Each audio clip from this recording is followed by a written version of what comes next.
with the virus and their close contact. And this was the time WHO declared COVID-19 a pandemic. This was the situation of months before the election. Next, please.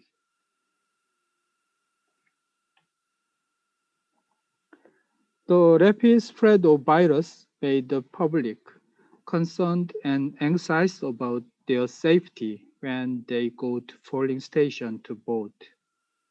When the health alert for the COVID-19 was upgraded to the highest level, some people were even saying that we should cancel or at least postpone the election to avoid the nationwide spread of the virus. Next, please. From the standpoint of managing election, NEC worried that people didn't come to vote, which leads to low turnout. And also, people couldn't get much of information they need to make an informed decision on candidates and their policies, because face-to-face election campaigning are expected to be reduced.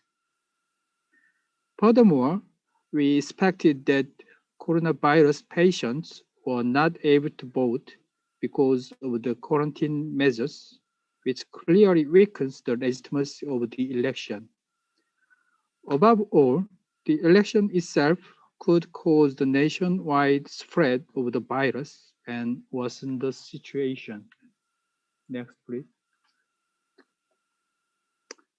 Prior to talking about what the NEC did under the growing anxiety and concern, I would like to briefly introduce the electoral system in Korea, which will help you better understand the countermeasures we took against the COVID-19 pandemic.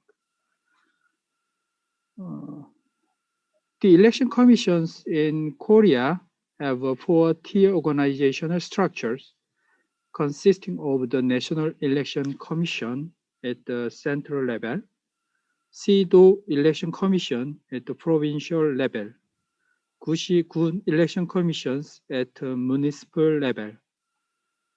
Next, please.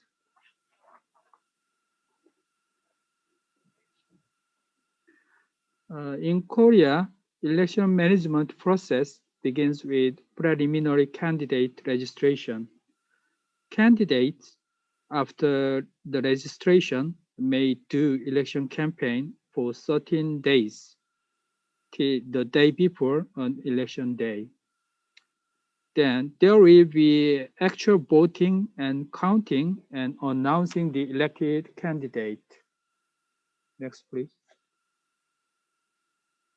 In Korea, we have various ways of election campaign, from putting posters and banners to giving speeches in a public space to having interviews or advertising on TV and radio and to using internet.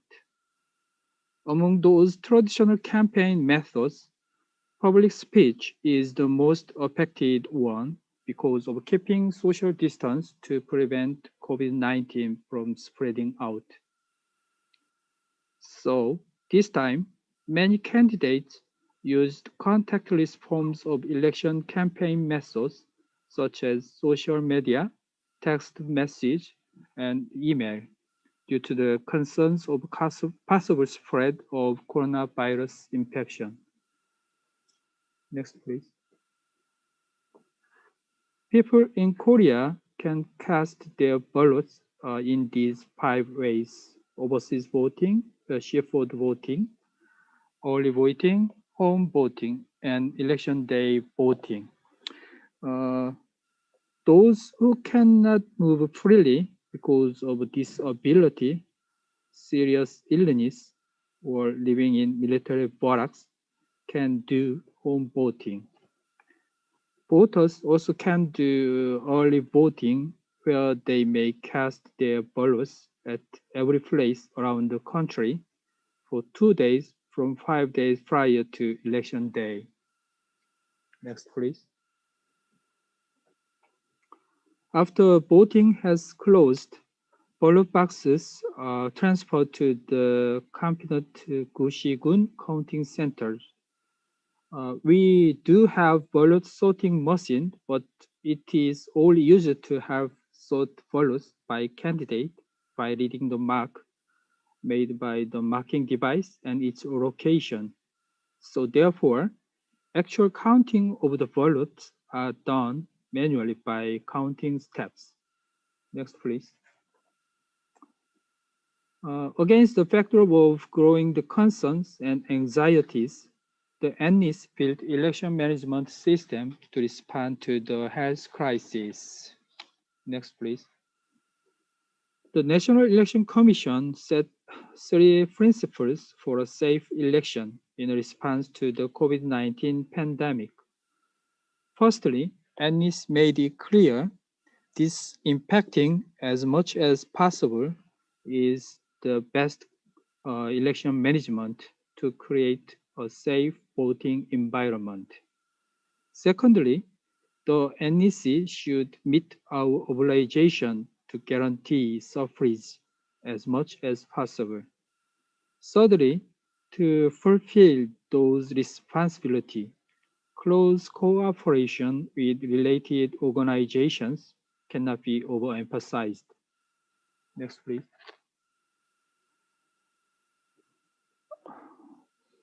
EMB in Korea has four-tier organizational structure, as I showed before, and we divided our responsibility for election management by each levels of commissions. The NEC made the policy of the comprehensive COVID-19 response measure, procured disinfection equipment, and carried out vote education while closely collaborating with related government organizations.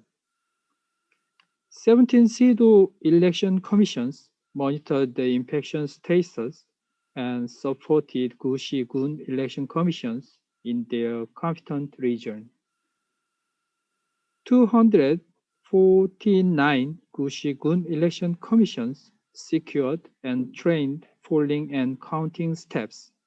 This impacted the voting and counting place in close cooperation with Unmyeondong community centers in their competent areas. Next, please. What you see is the timetable for the NEC's COVID-19 response plan. On 26th February, we announced the comprehensive COVID-19 response measures that deals with preparing the election and managing polling and counting process. On 12th March, amid the peak of crisis, we implemented special COVID-19 response measures to increase turnout. Then, on 20th March and 2nd April, we put in place the special COVID-19 response measures for voting and counting management, respectively. Next, please. The NEC, in order to secure required resources, maintained a close cooperation with related government organizations, including Ministry of the Interior and Safety, Ministry of Health and Welfare, and Ministry of Economy and Finance, among others. We secured extra 10 to 20% voting and counting staffs in reserve to be ready for the possible loss of staffs due to the quarantine measures arising from the coronavirus infection. We also secured disinfection supplies to create a safe environment for voting and counting process. We, with the priority, secured 18.4 million US dollars of additional budget, which was an increase of approximately 9% of the original budget to respond to over the budget spending to ensure disinfection supplies and reserve steps. Next, please. The NEC made efforts to ensure surprise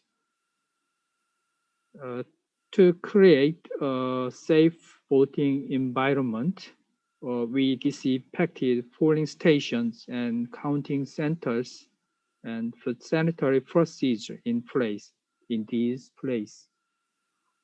Also, for separating coronavirus patients while guaranteeing their right to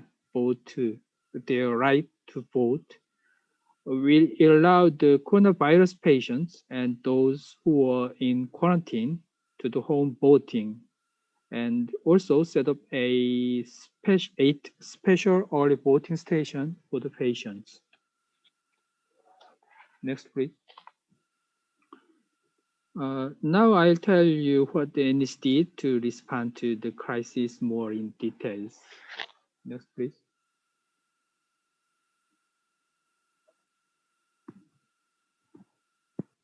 As part of the comprehensive COVID-19 response measure, the NEC canceled or postponed ordinary training programs and did PR activities through broadcasting, newspaper, and social media, and replaced required trainings with online learning. Also, we established contingency plan, including supporting election steps and designating acting commissions in case that election steps at a certain Gushi-gun commission are contracted with the virus to the extent that there are 50% steps unable to perform their duties. Finally, we disinfected all the polling stations and counting centers, established temporary polling stations for those who were found with the symptoms at the polling station entrance, and required all to wear a mask and a vinyl glove, sanitize hands, and get temperature checked before getting inside. Next, please. The NEC made election information material to inform the voters the code of conduct when voting for the election.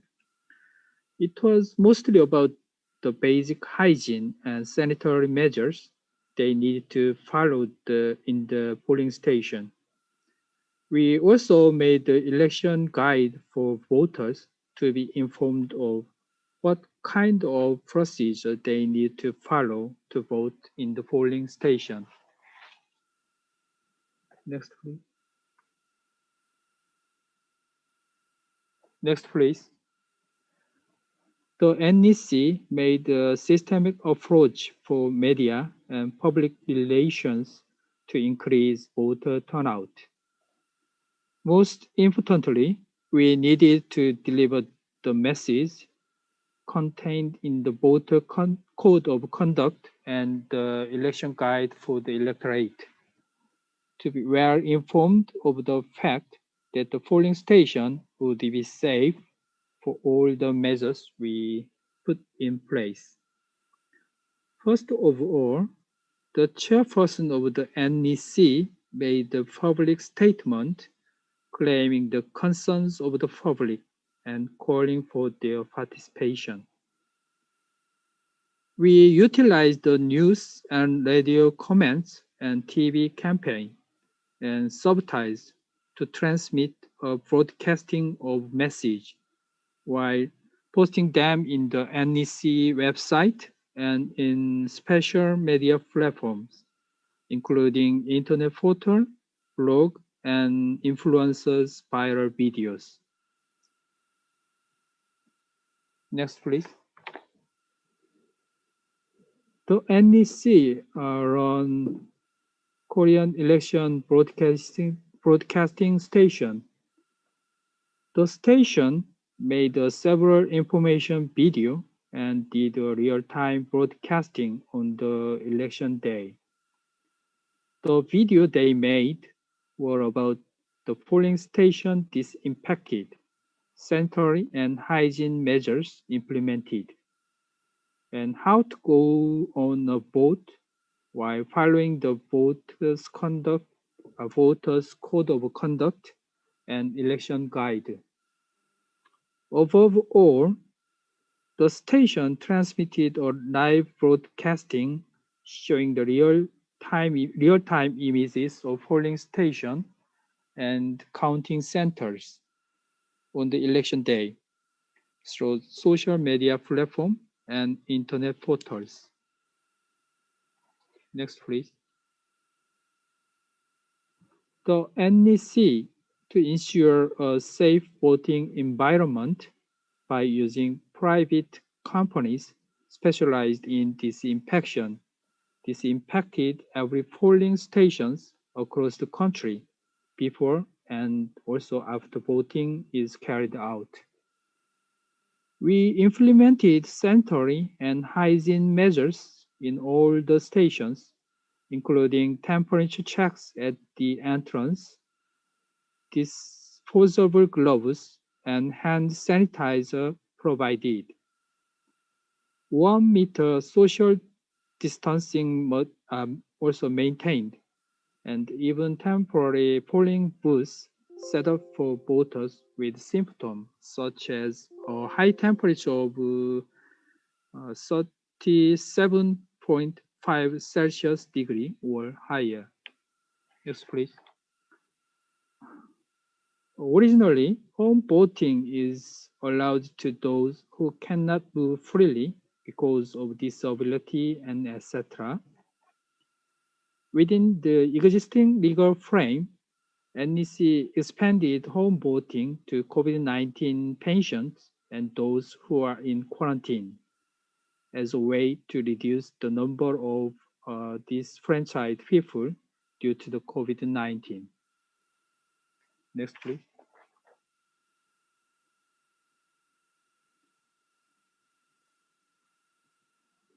The NEC also established eight special early voting polling stations to ensure suffrage in the residential treatment center where coronavirus patients were quarantined and being treated. We dispatched polling staffs wearing a level D PPE to manage the election there. Medical staffs had voted before the patients voted while maintaining the social distancing. The ballot envelopes were disinfected and given to post office to be sent to which competent election commissions. Next, please. Korean citizens normally may vote at 176 diplomatic missions in 177 countries around the world. But this time, due to the restrictions on movement by the host country to prevent the spread of virus, Korean citizens in 55 countries were not able to vote. Also, even though people in 17 countries were able to vote, international flights to go to Korea were suspended. So, 18 diplomatic missions counted the ballot directly without air mailing to the NEC in Korea. Next, please. In Korea, after voting has closed, ballot boxes in each polling station are transferred to the competent Gushi-gun counting centers for counting. It means that we needed to take extra caution to ensure safety of counting steps, as many people gather at an enclosed area for a long time, which can be a ground for a cluster infection. To protect people and prevent infection from spreading, We secured places large enough, allowing distancing between counting steps and disinfected much as possible. And we also carried out detailed hygiene and sanitary measures at there. Next, please. One of the key measures to create a safe voting environment is to procure enough disinfection supplies. These are the list of the equipment we procured to manage the election.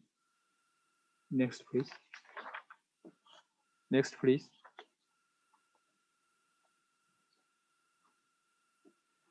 Thanks to all these efforts, we achieved a significant outcome.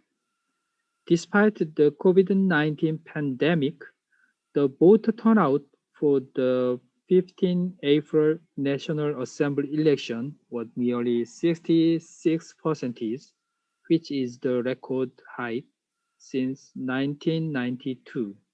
Next, please. Uh, Furthermore, it is found that there was no COVID-19 infection case linked to the election. Thank you for your time to listen, and thanks to Indonesia Election Commission for giving me this opportunity. Thank you.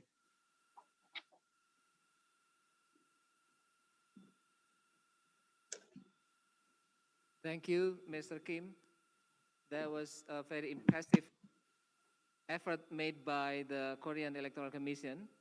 And we noticed that there has been some early voting system in Korea, and that is very good in the time of pandemic, but for some reasons we could not really do that in Indonesia. So there might be some discussion on that later. And for those who have questions regarding Mr. Kim's presentation, you can use the Q&A feature. Don't forget to mention your name, your agency, and write your question as clear as possible. So thank you once again, Mr. Kim, for your impressive presentations. Thank you. Thank you. So the next will be Mr. Sushil Chandra from Election Commissions of India. Mr. Chandra, are you with me? Yes. Yes. Okay, so yeah, we can hear your voice now and we can see your pictures. Thank you. So thank you for joining us, Mr. Sushil Chandra. Perhaps you can also introduce the other persons who are with you in these occasions before starting your presentations. And similar with Mr. Kim, you are allocated 15 to 20 minutes to share your experience in India. So time is yours. Okay, thank you. I am Sushil Chandra, Election Commissioner of India. And on my right side, Mr. Ashish Kundra is the Deputy Election Commissioner who is looking after the IT initiatives in the ECI. On my left side is Mona Srinivas, who is the Director in Planning and looking after various aspects of the designing and planning of the election process. So today I'll be talking about the various initiatives of IT and other measures which we have taken during Bihar elections with all of you. His Excellency Mr. Arif Udiman, Chairman General Election Commission KPU of the Republic of Indonesia, and his colleague, His Excellency Mr. Glenn Mashnini, Chairperson Electoral Commission of South Africa and Vice Chairperson of ABAP, Mr. Kim Yong-kon, Director Administration and International Affairs, NEC of Republic of Korea, Mr. Manuel Valley, Advisor International Foundation for Electoral Systems, IFES, distinguished delegates from participating EMDs, my colleagues from ECI, ladies and gentlemen. It is my privilege and pleasure to join you all at the webinar on sharing experiences at this virtual election visitors program organized by KPU of Republic of Indonesia during the Indonesian concurrent regional head elections 2020. India and Indonesia share 2 millennia of close cultural, social, and commercial contacts. We have shared histories, myths, and heritage. The relationship between the two countries has emotional roots. The Election Commission of India has also close relationship with the KPU of Indonesia. Both of our commissions are also members of ABAP and Association of Asian Election Authorities. We fondly remember and recall the visit of His Excellency Mr. Arif Budiman, Chairman KPU of Indonesia, and His Excellency Mr. Abhan, Chairman of the Bawaslu, to India for participation in the ABAB 4th General Assembly and International Conference on Initiatives and Challenges of Social Media and Information Technology in elections held from 2nd to 4th September 2019 in Bengaluru. In December 2019, I also had the privilege of participating in the second Electoral Studies program organized in Bali by the Electoral Supervisory Body, Bawaslu, and I remember the hospitality shown by His Excellency Mr. Abhan in Bali. A delegation led by His Excellency Mr. Arif Budiman, Chairman APU of Indonesia, participated in the virtual International Election Visitors Program organized by ECI's India ABAB Center from 5th to 7th November during Bihar Assembly elections.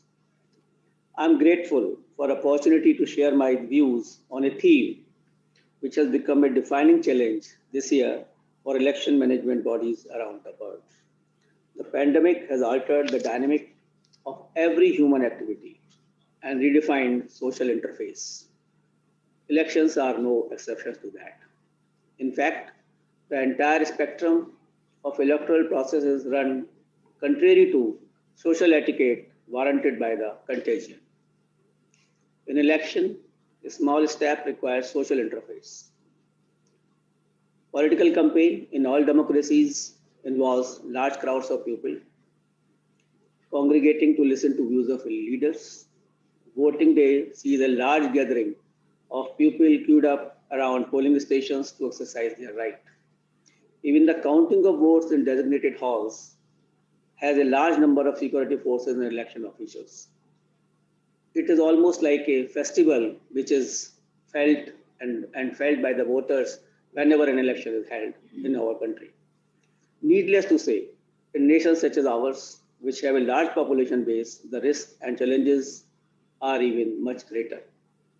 Today, I will share with you our experiences of conducting elections during such challenging times, the protocols we developed, the processes we recalibrated, and the technologies we redesigned to make it all happen.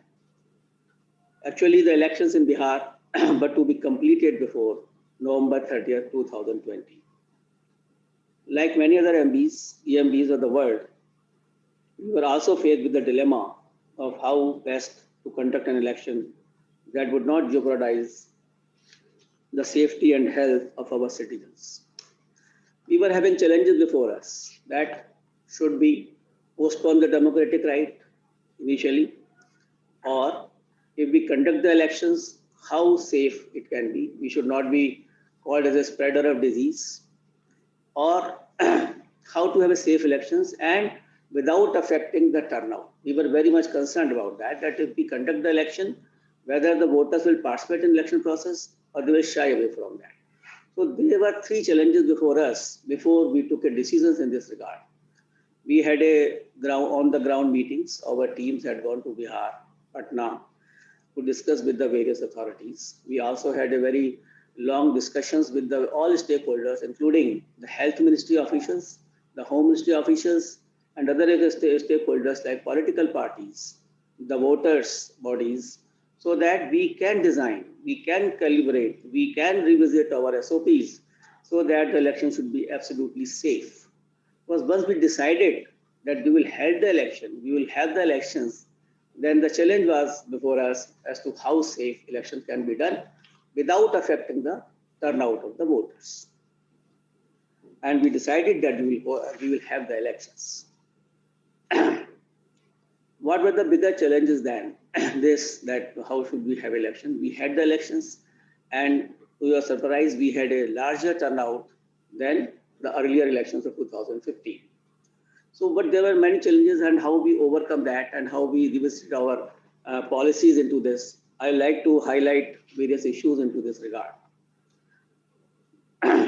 In Bihar, which is one of the most populous and a state which is having 38 districts and 73 million voters spread over all 38 districts. And at the time of our decision of making elections, there were around 13,000 patients of COVID-19. So we had to examine as to which districts are more affected, which districts are least affected, and how can we have our more instructions as to how this safe elections can be conducted. We found that 1.8 million migrant voters, which were in different states of India, migrated during this period to Bihar. So the first challenge was that all of them should be first registered with our voters registers. And we found that out of 1.6 million who were eligible to vote, 1.3 million were already registered and enrolled. But the remaining 0.3 million voters were rapidly enrolled in our registers.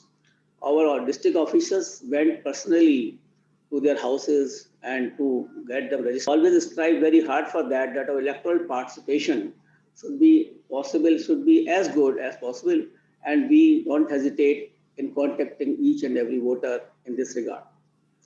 So, and what we did, that we had to take a lot of new initiatives. First of all, the Election Commission decided that we will increase the number of polling stations. So far, our polling stations were designed for handling 1,500 voters, but we reduced this to 1,000 voters per polling stations, so that the queues can be shortened and person can easily cast their vote with a social distancing. With this effect, we were already having around 60,000 polling stations. And with this particular decisions, we had to increase our polling stations to 106,000, which was almost 0.1 million, and almost an increase of 60% polling stations. So this was a very huge task actually, that how to manage the safety of 106,000 polling stations, and we can give a confidence to our voter that each and every polling station is safe for casting the ballot. And with this number of increasing of 60% polling stations, the requirement of the manpower, which is required to conduct the elections, also went up very high. And about 0.7 million staff was deployed to conduct these elections, which included the security personnel and the health staff also. Because the new challenge this year was the health of the voters, the safety of the voters. And I can assure you and I can tell you that each and every polling booth, which was numbering in 106,000, there was a nodal officer for the health. And we had discussed this thing along with the health ministry, and we deployed those nodal officers on almost all the polling booths. So this was the first major decision which was taken. And thereafter, as a second step, we increased the polling hours also by 1 hour on each and every polling station. So our polling went from 7 a.m. to 6 p.m. and last hour was reserved for the persons who were suffering from COVID-19. And if they want to come personally to cast their vote, then that particular hour was fixed for that, so that they should also not be deprived of the polling. We deliberated a lot with all the stakeholders and issued a very detailed guidelines this time, almost for all the fields, all the spheres of the elections. And the first guideline was only for the health management and the booth management as to how they can be, ensure the safety of the voters. The thermal scanning, the social distancing, and the safety norms to be followed at every step of the electoral process. An extensive standard protocol of wearing masks, washing hands, using sanitizer, and following social distancing norms were insisted upon and ensured both at polling stations and at other ventures where with the electoral activities. we procured masks, sanitizers, washing arrangements, and gloves also, so that whenever anybody is casting the vote on the EVM, they should have gloves in their hand, so that there's no chance of any spread of the infection. Nodal officer health was deputed at every polling station in order to take care of every exigency and to monitor that protocols are being followed. Campaigning is another aspect actually, which every political party wants a large congregation. The message can go to the larger population of the voters. But this time, we also restricted the campaigning, though we adopted a hybrid system, digital campaign also and the physical campaign also. But the physical campaign was restricted in the sense that while a person is coming for even for nomination, then only he will be accompanied by 2 persons. Earlier, he was accompanied by 5 persons. So we reduced the number of the persons who can visit to the RO office while nomination.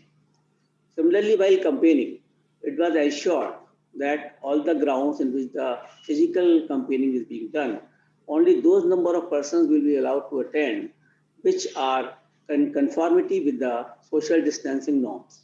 And for that, our district administration, the DOs, and all the districts collected the details of various places where the rallies were being held. And we put the circles at a distance of 2 meters so that a proper safe distancing is maintained. And the number of persons who are attending the rallies is restricted so that there's no chance of spreading the virus and the social distance is maintained. Similarly, for door-to-door campaign, we restricted the number of persons to 5, and no more than 5 persons will go from door to door to campaign for the voting, and they will also maintain the social distancing. And the district administration was made responsible for that the law enforcement agencies, that the administration will look into this aspect very clearly, and action will be taken against the persons who violate the social distancing norms. So this was absolutely hybrid system for our campaigning, and therefore that campaigning could go well as well as various parties. Actually, when we were discussing with the political parties, some of the political parties were of the view that it should be only digital campaigning, and some political parties wanted to know that we should have a physical campaigning so that we can convince the persons actually in person. So we allowed both of them, and a hybrid system was adopted. Special arrangements were also put in place to facilitate COVID positive quarantined voters in the last hour of the poll with polling staff in PPE kits. We even provided the PPE kits to our staff officials and to the persons who are coming to cast the vote, so that actually the vote can take, casting of the vote can take place, and there should be no person who should left behind from casting of the vote. We also extended the postal ballot facility to electors with the persons with disabilities, electors aged 80 plus, and those who are COVID positive under quarantine. More than 12 lakhs such voters were given postal ballot facility at their doorstep by our election officials. But you will be surprised to note that in spite of this option, an overwhelming majority of such voters preferred to visit the polling stations than voting from the home. Such is the confidence reposed by the voters in the Election Commission of India. They want to come to the polling stations, they want to cast their vote, and only very few persons chose to cast their postal ballot, because we even deputed our officers to go to their home and to collect the postal ballot. Similarly, distribution and receipt of polling material was heavily decentralized.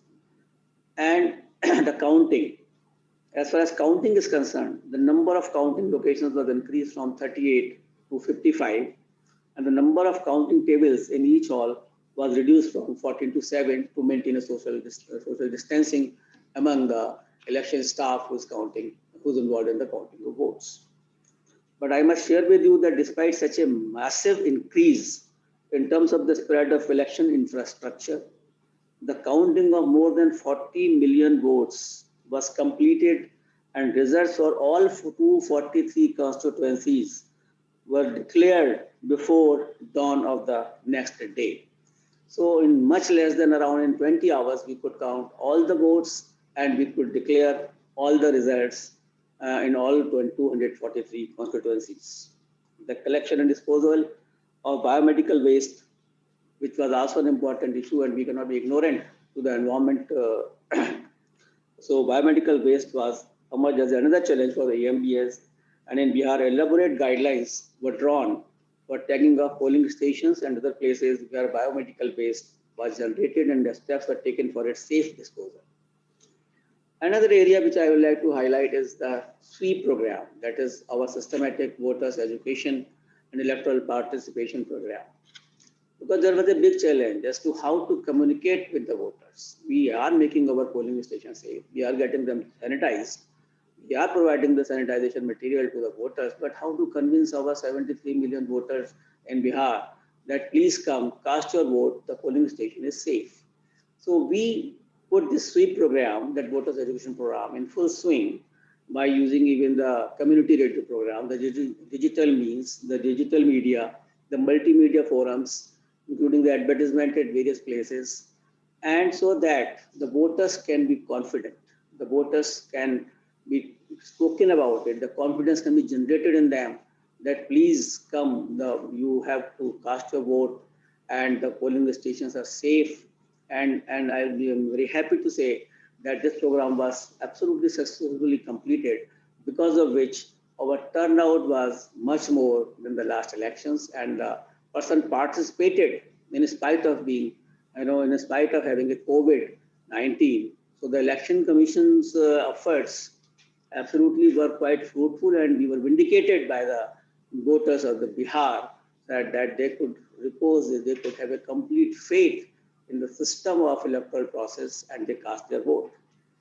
For these particular this all processes, we use various technological inputs also, and we've been asked to tell about the various technology which initiatives which we have taken.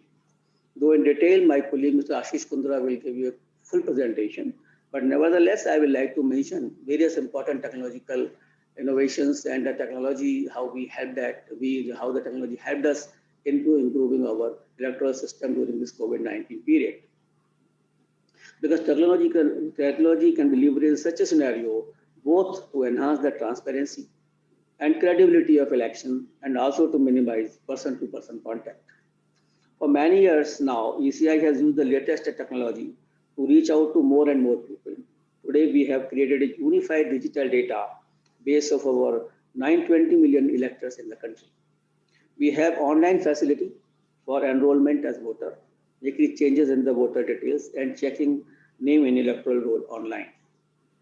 Candidates and political parties are offered a unified digital interface to obtain permissions, file election expenditures, and many such activities. This time, we also introduced the facility for online filing of nomination. This is the first time in India that we have used this facility, and we generated our system, we developed our system that the candidates can file online nomination, and they need not to come and wait for a long time before in the RO office. So, and many candidates, many political candidates have utilized this particular online facility and have filed their nomination on this platform. PWD voters, electors are facilitated through a PWD app. We have developed a app for the benefit of the person with disabilities, and that gives basically that whether they require any assistance at polling booth and any vehicles which is required for them, and we facilitate their absolute approach to the polling stations. We provided a vehicle, we provided them all assistance at the booth, so that the persons with PWD could cast their votes. An important thing is the C Vigil also. This is an app which empowers the citizens of the country to report anything which is adverse and against the violation of a model code of conduct, and that action is taken within 100 minutes after getting any complaint in this regard. And as you are all aware that we conduct our polling on the EVM and the VVPAT, that electronic voting machine, and the VVPAT, which is a transparent system of casting the vote. And during this election, we have used more than 110,000 and means around 0.1 million EVMs and VVPATs in all our polling booths. And this was a very important aspects of casting very credible and a very transparent system of casting the vote. And we also use the ETPBS, this electronically transmitted paper ballot system, for our defense personnel and the persons who are posted abroad into the essential services. And through this, we transmitted around 160,000 ballots electronically, which were mailed and subsequently and taken up for a manual count. Including the CO Bihar also developed some apps for the training of the election official, which were also very beneficial, and that avoided the person-to-person contact.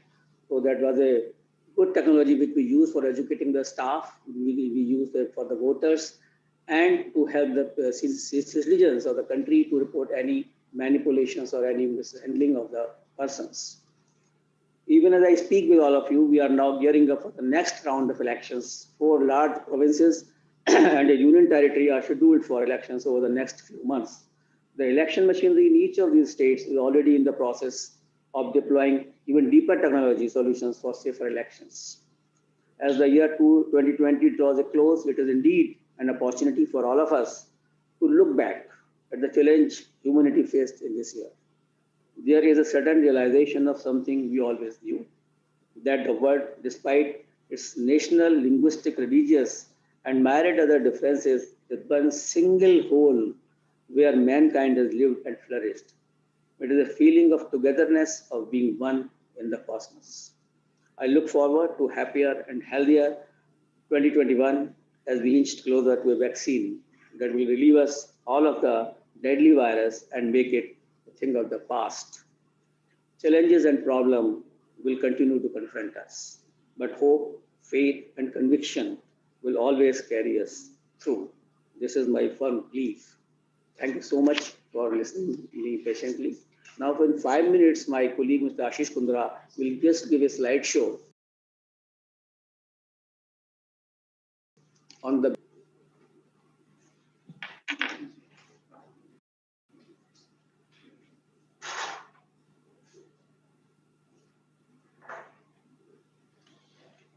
Good afternoon. I'll give a quick snapshot of how we leveraged IT tools for conduct of elections. Um,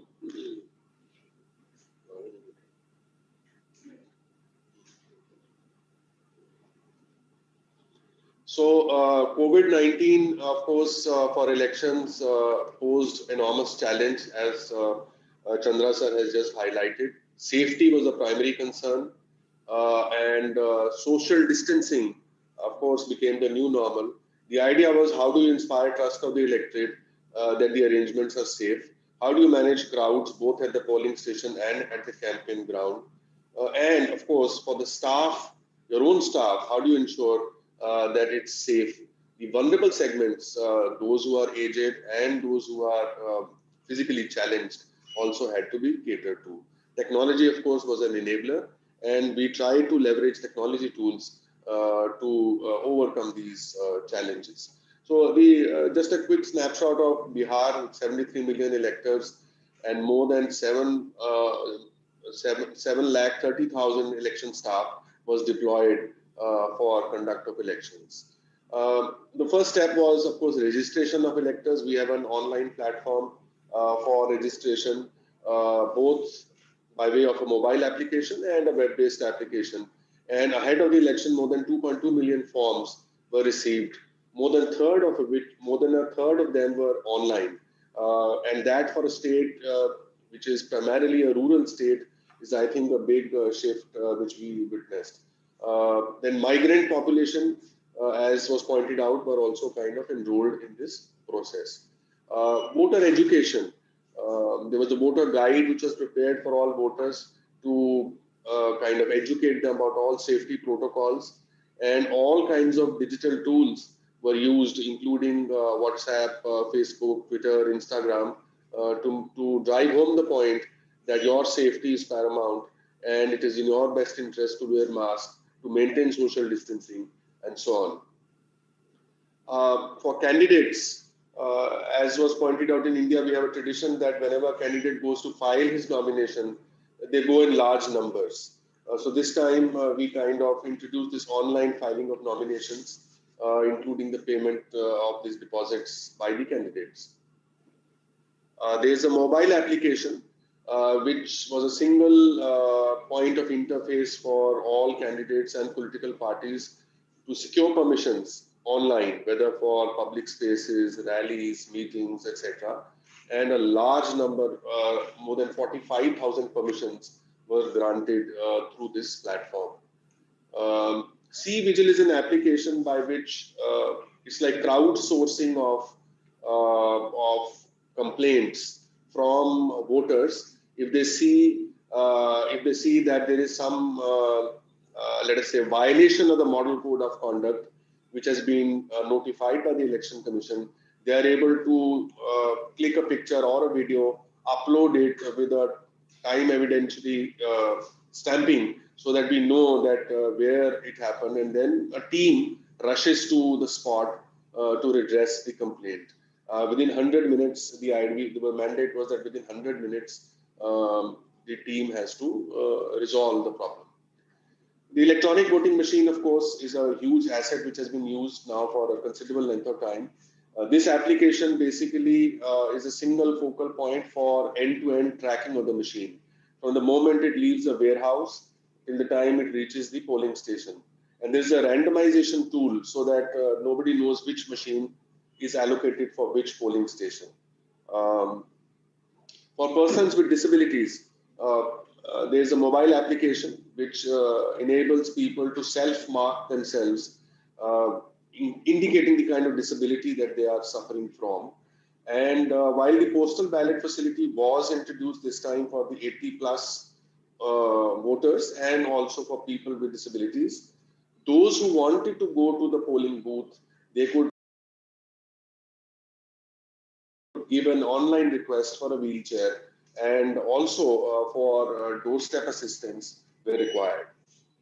For defense personnel, those who are posted on the borders, it has always been a challenge how to secure their ballots.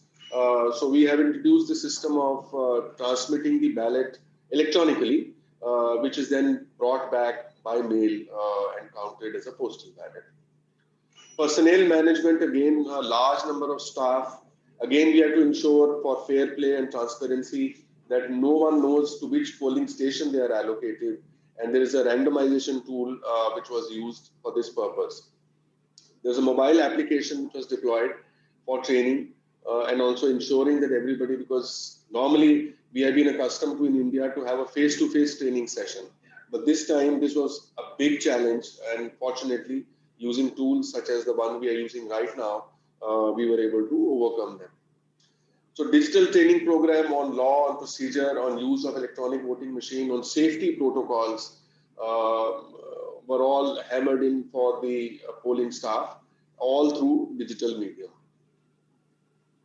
On the poll day, the management of polling stations, the queue management, safety, sanitization for more than 100,000 polling stations was a mammoth task. And of course, in rural areas where sometimes access is a challenge also, it was even more difficult. Electronic voting machines, we have already kind of flagged that point. We also had a booth application, which although was not used in Bihar, but in other assembly by-elections which were held, where people can, there's a QR code solution where somebody goes with a photo voter slip, it is scanned, and anybody who's wanting to go to vote can see how many people are in the queue at the moment. So in a way, it is a queue tracker as well, and also gives real-time voter turnout at the booth for us. Now, the vulnerable segment, more than 1.6 million people, which were in the aged or the people with disabilities, we made special arrangements to ensure that, that their safety was paramount for us. And as Mr. Chandra just mentioned, that in spite of everything, they chose to go to the booth instead of voting by post. Webcasting, we out of the 100,000 polling stations, 10,000 polling stations were picked randomly, and there was a live web streaming which was monitored both by the Chief Electoral Officer at the state headquarters and the Election Commission of India in Delhi. The idea was we wanted to make sure that there is an orderly crowd management, and if at all we saw that there is some gap somewhere, the concerned people could be alerted and rectifying measures could be taken. And counting, of course, we have a unified web portal which kind of gives round-wise the data is entered, the EVM counts and the postal ballot count is entered, and automatically then the results are collated and displayed online. And that's how we were able to kind of finish all that in good time. That's about it. Thank you very much.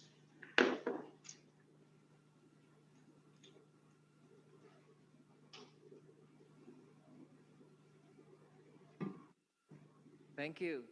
So we can see that India is very much ahead of us in terms of the use of technology, and it is interesting that you have electronic voting machines all over the country, which is no less than 450,000 machines. And we noticed that you also send the ballot electronically to those who are casting their votes in remote areas, and they return the votes by mail. Saya kira ini menarik untuk dipertimbangkan di Indonesia ya, mengirimkan surat suara secara elektronik, nanti pemilih bisa mencetaknya lalu mengirimkannya ke titik-titik tertentu. Cuma nanti kalau di Indonesia pertanyaannya bagaimana soal kemurnian dan keaslian kira-kira nanti. Bisa jadi isu politik yang panas di daerah. So thank you once again to all of you in India. It's really useful. Dan for the audience, once again I want to remind you, if you have questions, you can use the Q&A features. Don't forget to mention your name, your agency, and write your questions concisely and clearly. And make sure that you can also address your question to specific resource person. So audience, next we will have Dr. Manuel Wally. Dr. Wally, are you with me? Yes, I am, sir. I assume you are in the Washington, D.C. I'm actually in Brazil, Commissioner. I'm sorry, where are you now? In Brazil right now. Oh, in Brazil. So it's still evening in there or early in the morning? Early in the morning, Commissioner. So thank you for joining us. And so Dr. Manuel Wali is the legal advisor for the IFES headquarters, and similar with the previous resource persons, I will allocate 15 to 20 minutes for you to present to your presentations. So you can start now for your 15 to 20 minutes. Time is yours. Thank you very much. It's a great honor to be part of this high-level panel. I wanted to thank already the commissioners and chairman of the commissions of India and South Korea for their brilliant presentations. I've learned a lot already. I prepared a little PowerPoint presentation, which I will share instantly.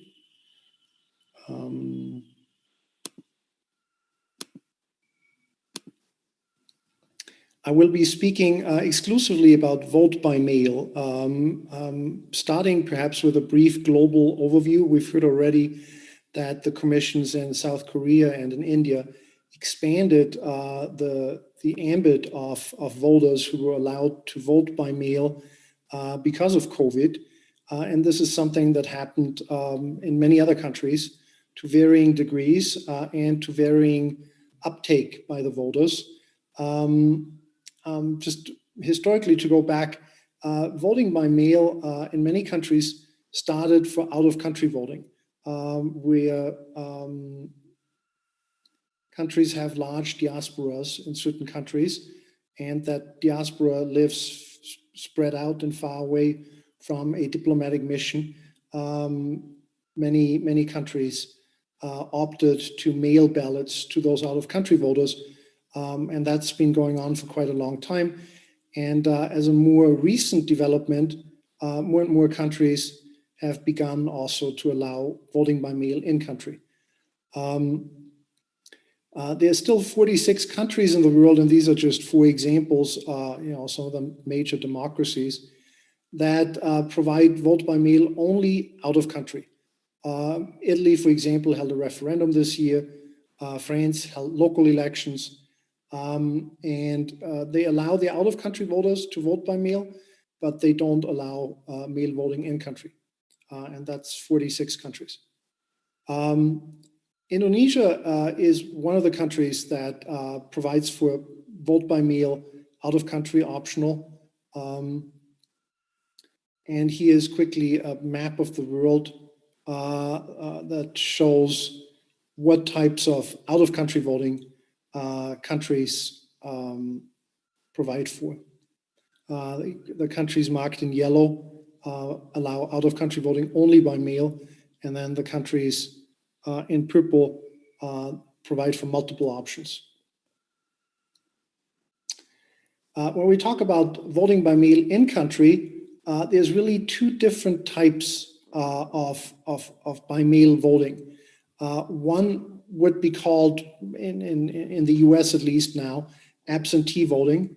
And absentee voting requires the voter to request a mail-in ballot or to be placed on a special list under certain conditions. While universal vote by mail, the election administration would mail a ballot to every registered voter. And this practice can be seen in Switzerland, for example, where every voter is automatically sent a ballot. It can also be seen in referenda and local elections in New Zealand and Australia. So here we're talking specifically about low turnout elections, frequent referenda and local elections that see lower turnout than national elections, and also for cost considerations, but also to boost turnout. These countries have turned to postal voting. And the same is true for many of the western states in the US, Oregon, Colorado, Hawaii, Washington State, and Utah.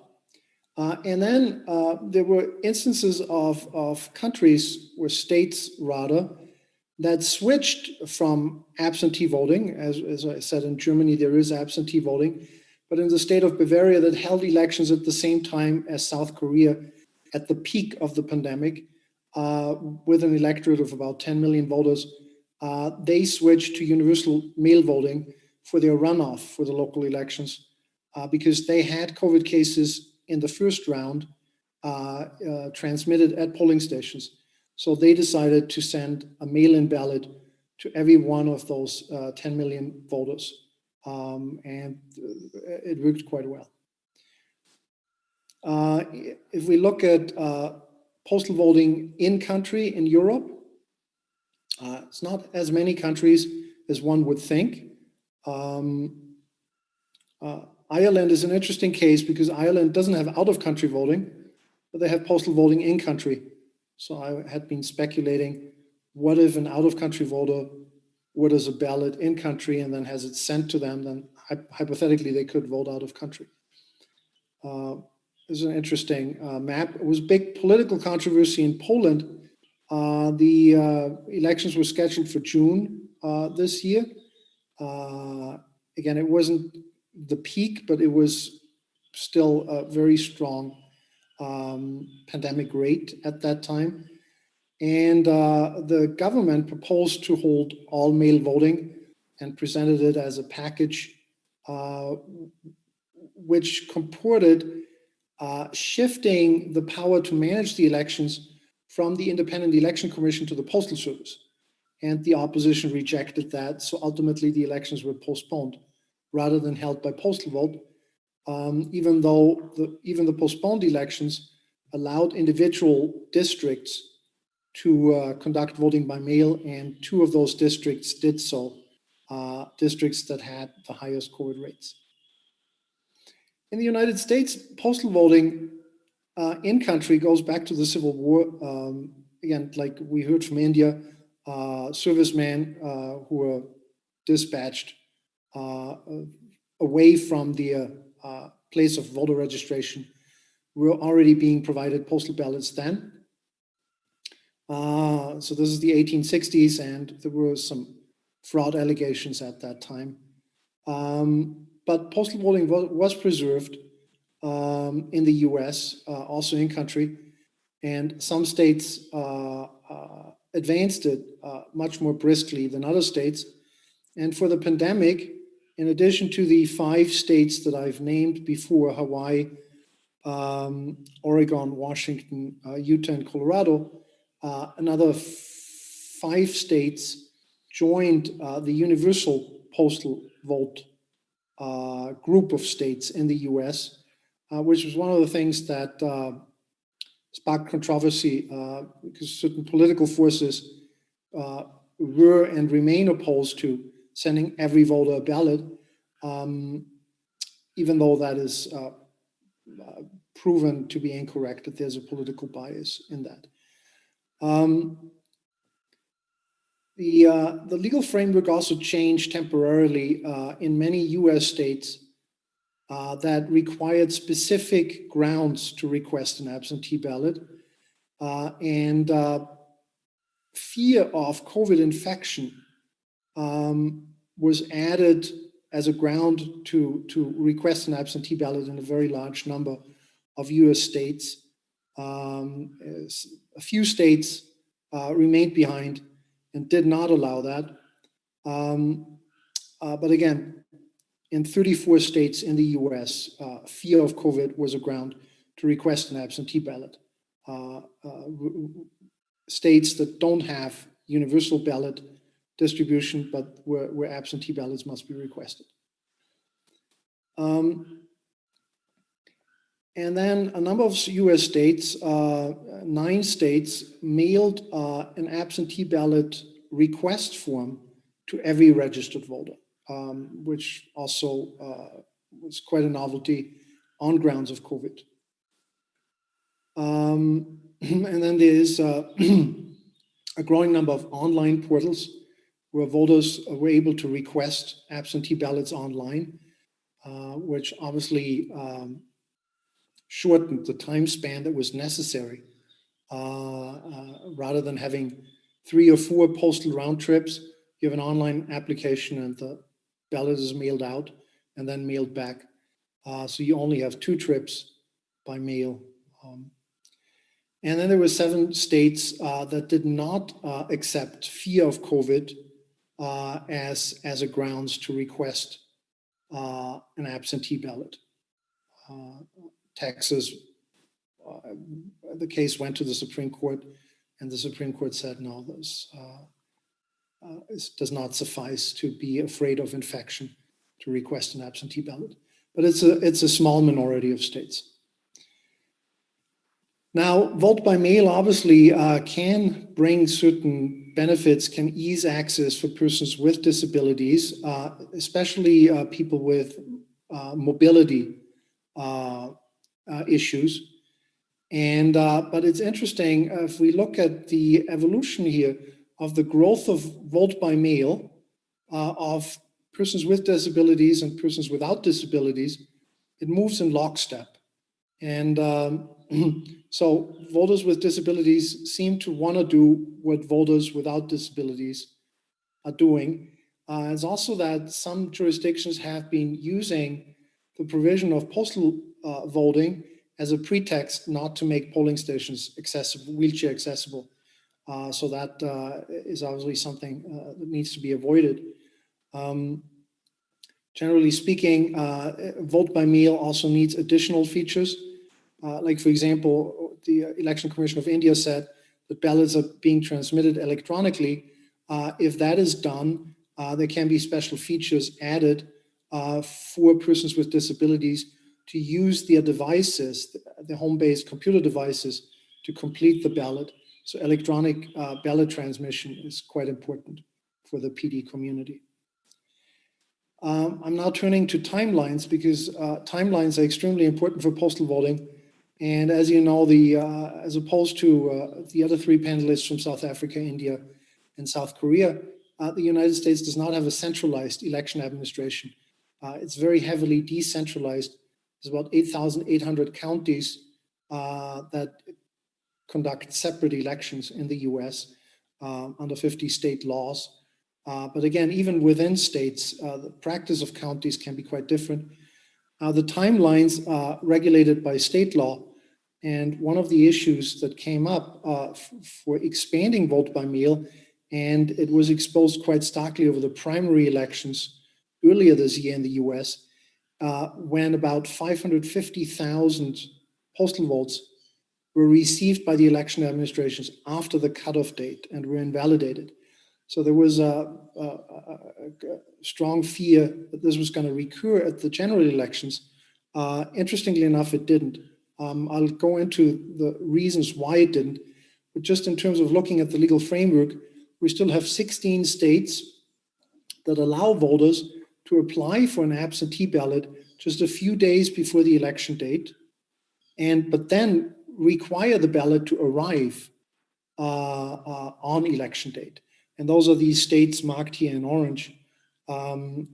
So there needs to be some sort of revision of those timeframes. If we look at the states, you cannot see them now, but the light blue states, in California, for example, a ballot can arrive by mail up until 3 weeks after election day, as long as it's postmarked by election day, and it will still be counted as valid. So there's very strong discrepancies among these cutoff dates between different states. And the distinction here between certain states and others is that some states require the ballot to arrive on election day, the postal ballot, while other states require the postal ballot to be postmarked by election day, but will count it for a certain number of days or even weeks after the election day. What was very interesting, and one of the reasonings why there weren't so many late-coming ballots at the general election when compared to the primaries, or even when compared to the 2016 election, is the intensity at which mail ballots are mailed in.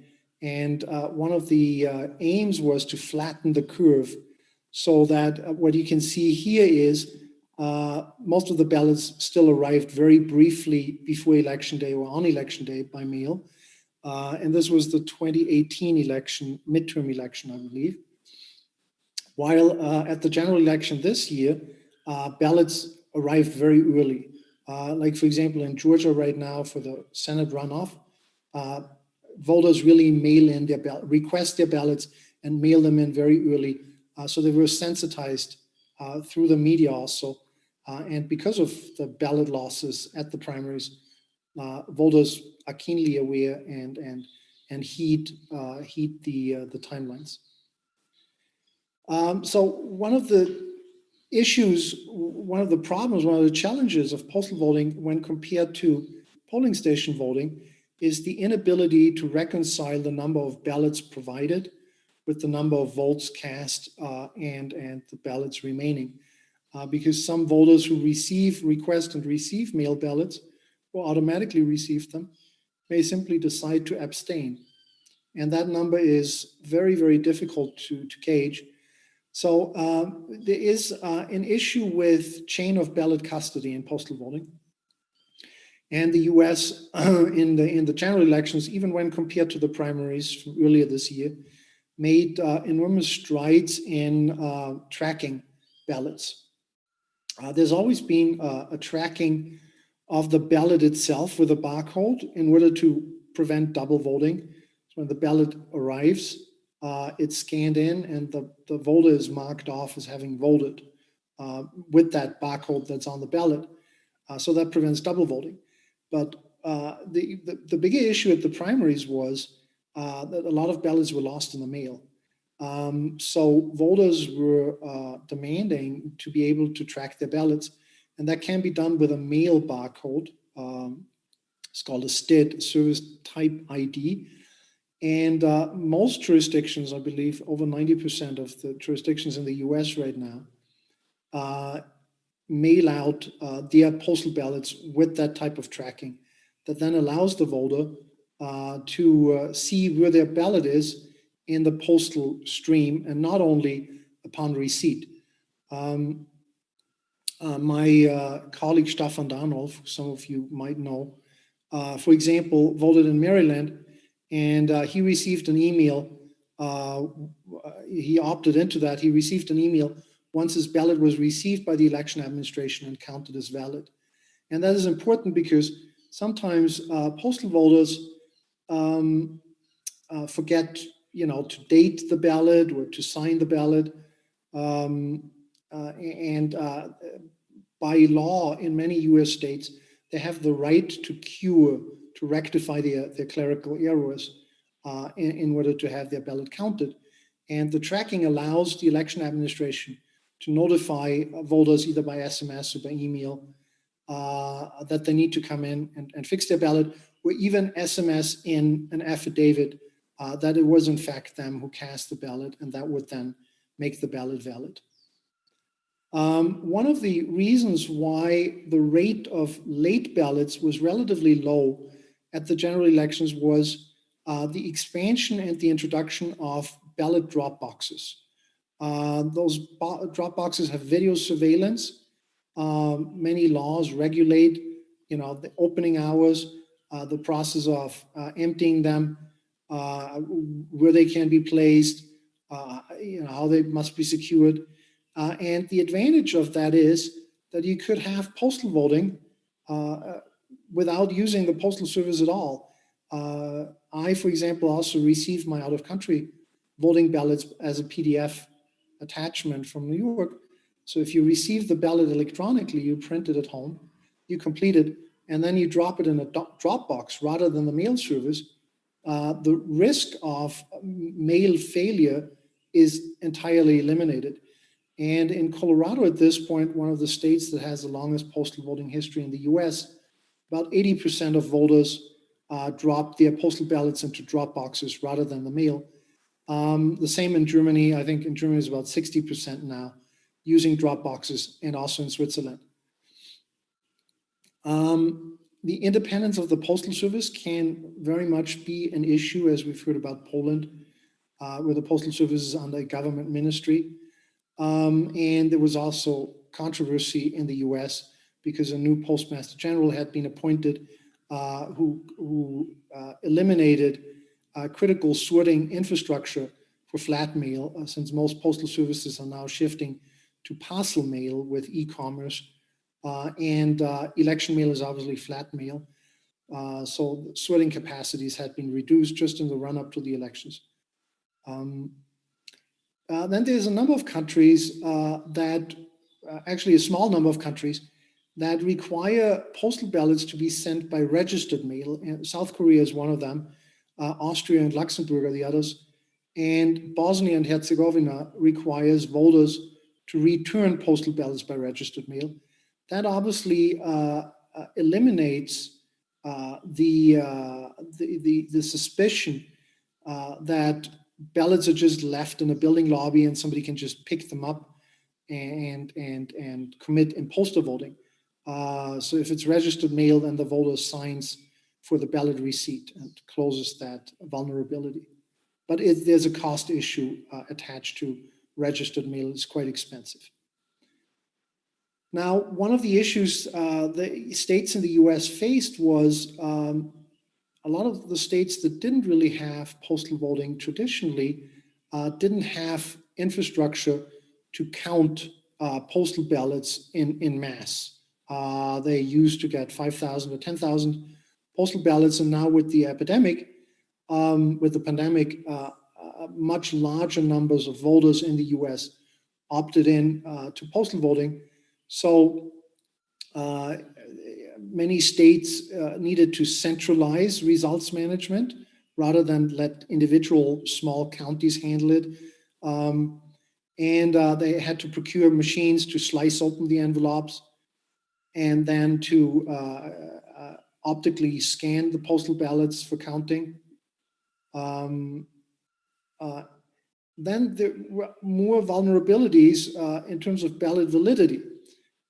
Some states require a double envelope to ensure voter secrecy, while others didn't. Pennsylvania required, for example, the secrecy envelope, And then there was controversy about ballots that arrived without the second envelope, whether those were valid or not. They were called naked ballots. So it's a question of how important the secrecy of the vote is to certain jurisdictions when deciding to use a double envelope or not. Certainly requires voter information, not to forget the second envelope. One of the challenges with universal vote by mail is obviously, and New Zealand ran into this when they held their flag referendum, is to ensure that the voter database is accurate by the time you send out ballots to every registered voter. And New Zealand realized, I think they received 38,000 ballots back as non-deliverable. And most postal voting systems use, at least in the US, use non-forwardable mail services. So if a voter has moved and the address hasn't been updated, they will not receive their ballot. So one of the conclusions that the New Zealand Election Commission came up with is that before they send out live ballots, they should do a postcard mailer to make sure that all addresses are current. Again, signatures are a big issue in the US. Some states began to procure electronic signature matchers. It's difficult because a lot of people's signatures change if you have a stroke or a fraction, or you suffer from Parkinson. Any of these events can change your signature, and it remains controversial. Australia has an interesting solution for postal voting, where they allow voters to pick a secret question and then they provide the answer on their return ballot envelope and can be identified, authenticated by the answer to their secret question. Establishing a PIN would be another way, easy way to authenticate the voter identity. One of the main advantages of postal voting, obviously, is that it's paper-based and it's recountable. Georgia had 3 recounts now. Wisconsin had 1. So if that would have been a method that wasn't recountable, it would have caused a lot more controversy. But because it's paper-based, it's highly recountable. Now, in terms of turnout, we've heard a lot about turnout. Postal voting helped drive up the turnout in the US. This is a chart that shows the up until 2016, the share of postal votes and early votes of overall votes. And this curve, if this curve were updated, the green line, which represents the share of postal votes cast, now actually surpasses the purple line on top, which is the number of votes cast on election day at the polling station.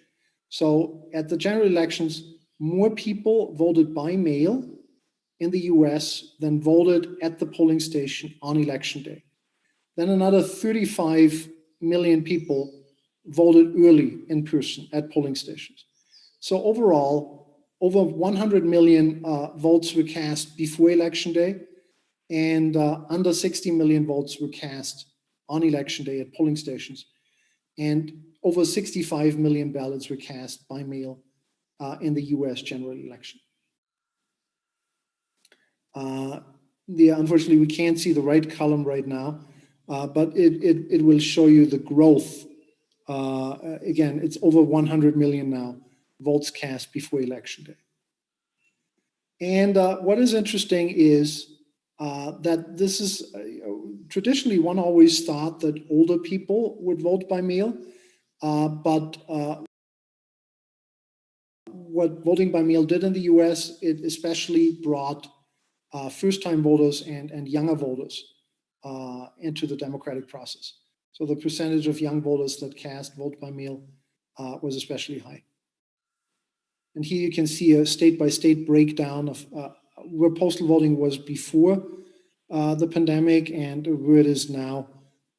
So in some states, it grew much more exponentially than in others.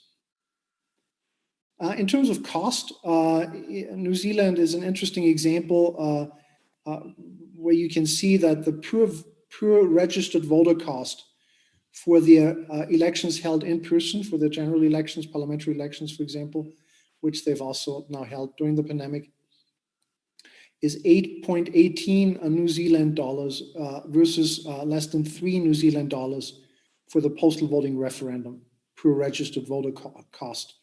Australia made a similar experience with a plebiscite that they held entirely by mail recently that cost 80 million Australian dollars versus 227 million Australian dollars for the polling station general elections.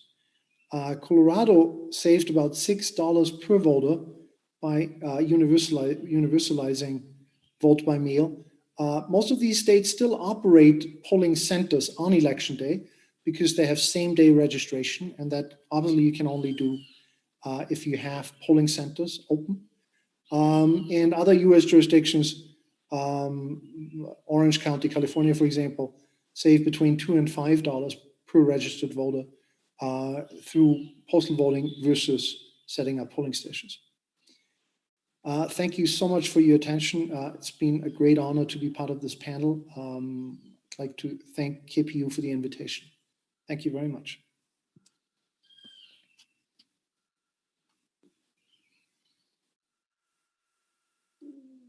Thank you, Dr. Wally. Thank you. The questions will be addressed by the audience in text later. Yeah, sent by mail if you like. Hadirin, mari kita beri applause dulu untuk Dr. Wally. Thank you very much once again. So it is interesting how during the pandemic, the number of voters casting their votes by mail was substantially higher than those who cast their mails in person in the US. So probably if we have that kind of system installed in Indonesia, we may expect that the number of voters casting their votes by mail will be higher in these simultaneous elections in Indonesia. But unfortunately, we don't really have that kind of system in hand. So once again, thank you, Dr. Manuel Wali, for very interesting presentations and data. And we can also see that there are some savings, if you like, in the budget allocations caused by the mail votes and early vote in the US. So audience, last but not least, we will have Mr. Glenn Mashinini, Chairperson of Election Commission of South Africa. Are you with me already? Good afternoon from Indonesia. Good afternoon. Is it still morning in your country? No, it is 11 o'clock in the morning. Thank you. 11 o'clock, yeah. Still morning, almost. Yes. So thank you for being with us. So you will be the last resource person, and I believe it will be a very interesting presentation from you. You will have 15 to 20 minutes. Time is yours, Mr. Mashinini. Thank you.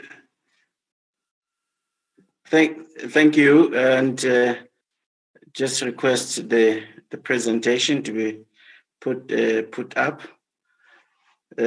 Chairman of the Indonesian Election Commission, KPU, Mr. Budiman, commissioners and representatives of the KPU, fellow panelists, Mr. Chandra, Commissioner of Election Commission of India, Mr. Yong Kwon, the National Election Commission of the Republic of Korea, Dr. Wally, the International Foundation for Electoral Systems,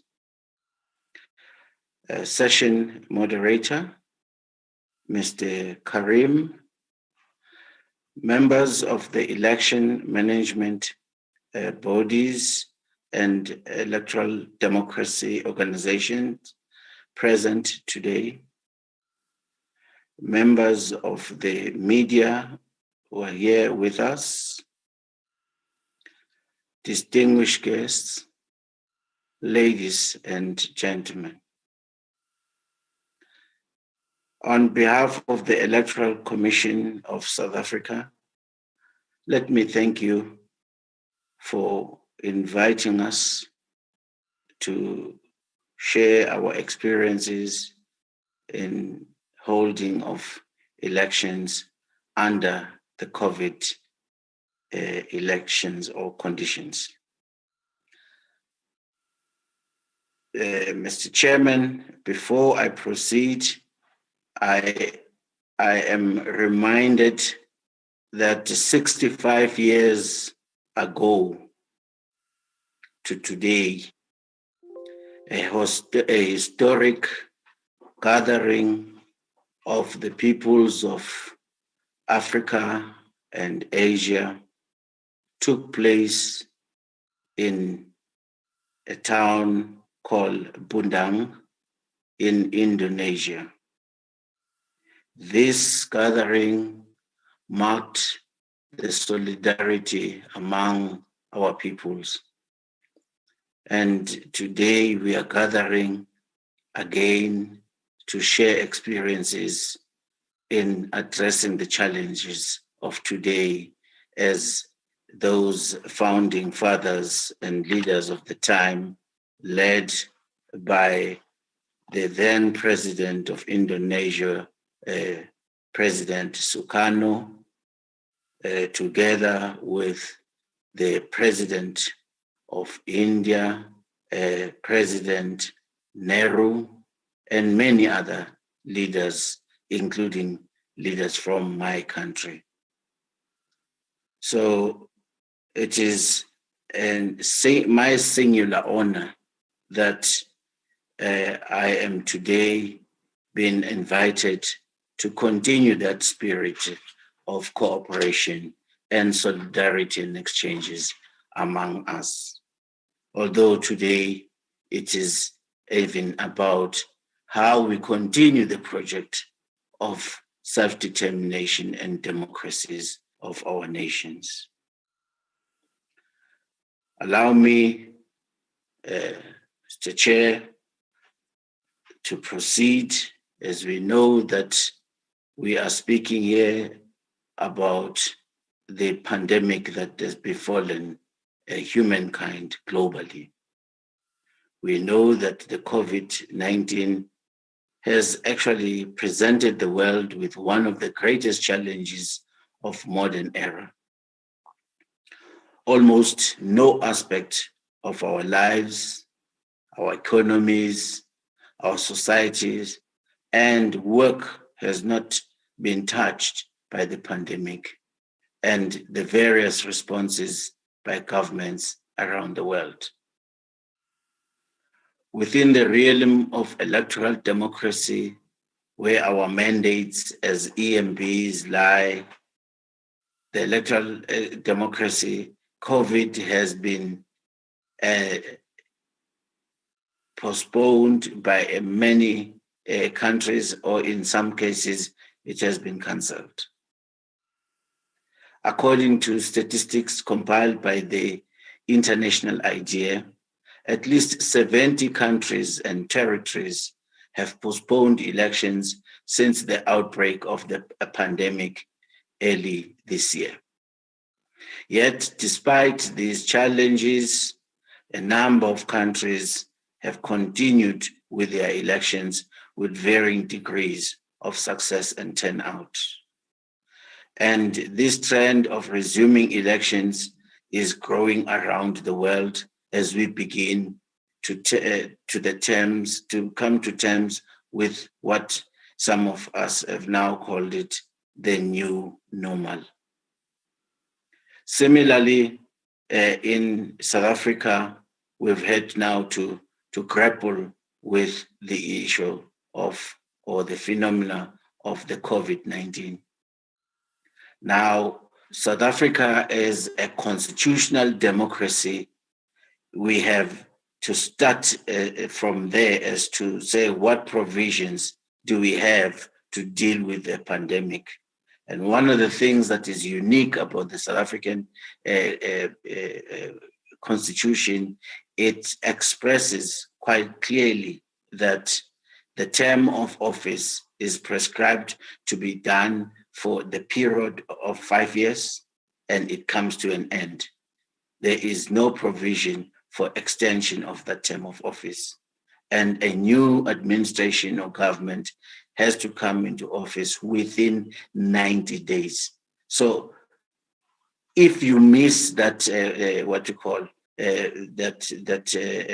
time frame, then you could plunge the country into a constitutional crisis. Now, in our case, we're fortunate that during the year that year 2020, there's been no general elections scheduled. And we are not sure how we would have been able to handle had that been the case during also the level 5 lockdown, that the state of disaster that we are still under.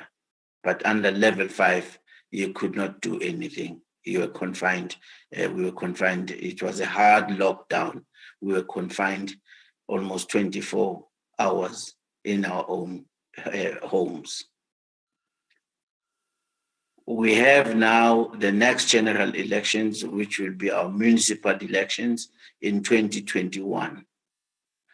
However, during the period of the COVID lockdown, ward councillor vacancies, arose almost monthly, and we were supposed to make sure they are filled within 90 days. As I said earlier on, the only way then you can postpone those particular elections is if you approach the electoral court.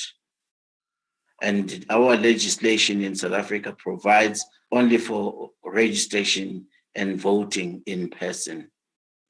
So these are some of the challenges and issues that we faced, and the commission, in light of those things, then opted to apply to the electoral court to postpone all scheduled by-elections between March and September this year. And there are two primary reasons why the commission took that route. Firstly, it was the strict lockdown conditions and movement controls imposed to curb the spread of the virus during the height of the pandemic in our country. And this did not allow for free political campaigning, and and the conditions were not conducive to free and fair elections. The second consideration, it was to prevent the spread of the virus and the threats to the lives of the voters, the election officials, the candidates, and other stakeholders. In other words, we didn't want to plunge the country, the elections turning out to be a super spreader of the pandemic. And the background also being that we're talking about a developing country which has got a mixed bag of conditions, infrastructure, and capability to actually cope with the protocols of the pandemic. Fortunately, as time has progressed, there was therefore the easing of the spread of COVID by September in the country, and the reduction of the lockdown was brought to level 1, which allowed for the political gatherings, and we were able to reschedule all the outstanding by-elections, and which therefore took place on the 11th of November.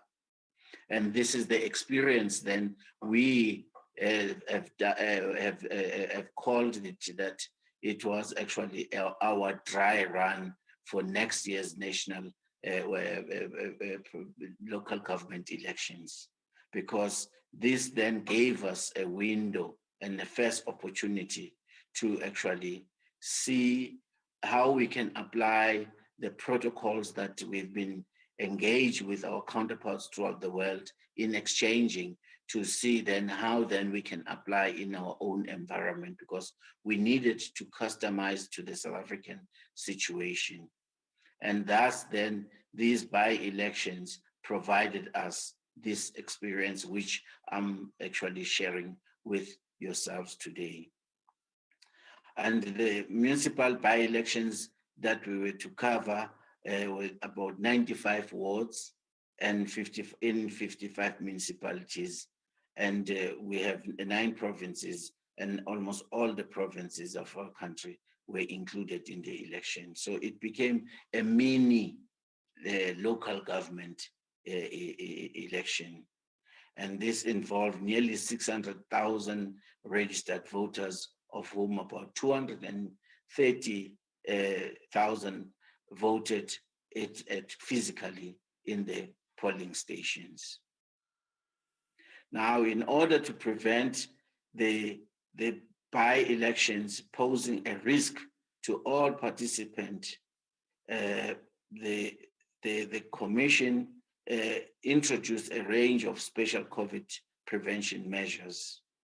And I think in the presentation with all the previous speakers and in the exchanges that we were exposed with our counterparts of the EMBs, both in the continent and under the umbrella of the AWEB, we as the Electoral Commission South Africa were able then to actually learn the best lessons and the best practices that we can apply in our conditions.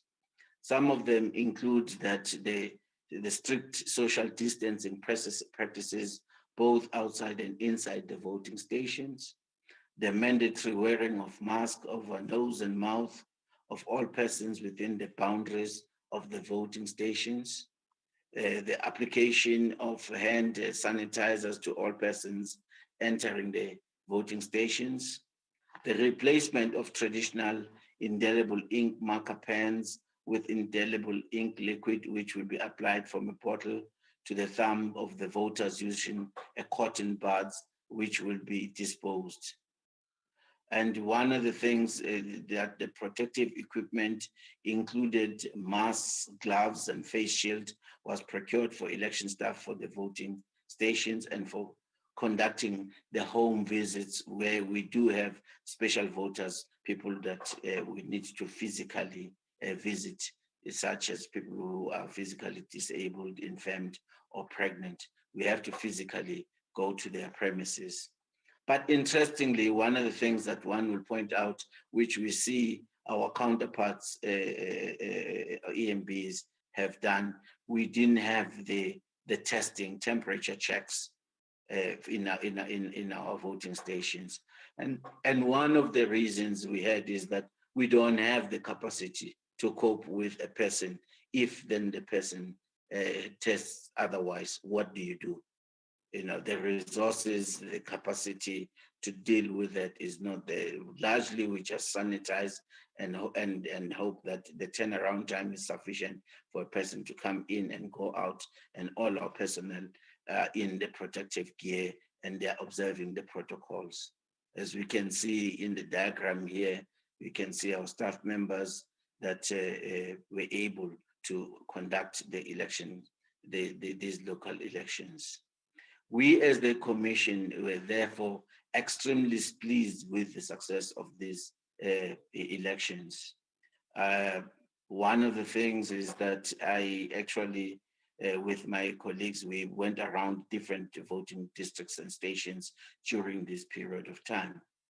And the positive response on the ground of the voters and the political parties, candidates, and various stakeholders to the special COVID prevention measures was very encouraging to us as the Commission. And remember, as we said, is that this was giving us a dry run because it was the first time we ventured to do electoral activity during the COVID. And all the protocols and all the measures we put in, they came out tops. They were well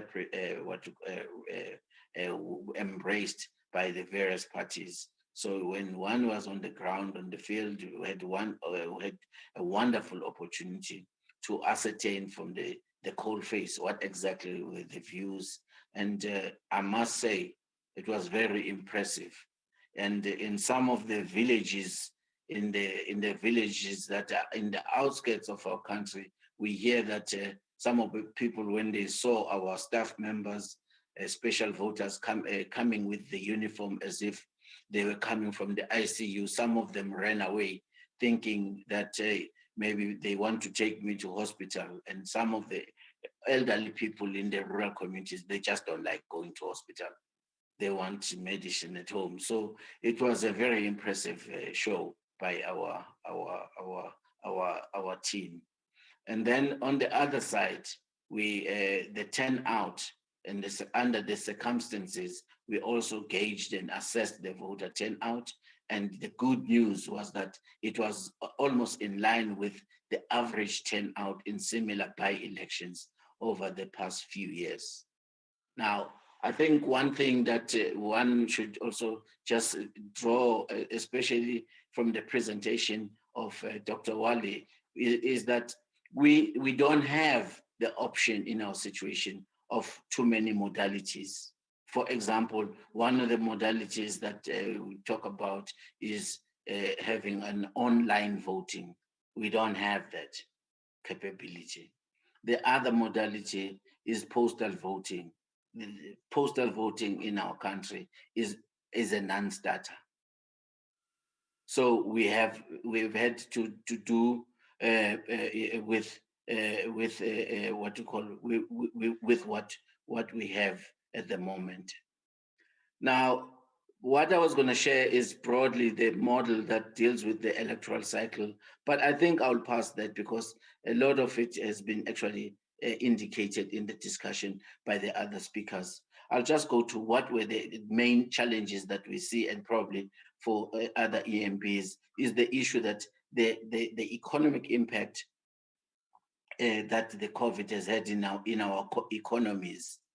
And therefore, if we go into that, it has dealt a blow, and this has affected the fiscus of our countries.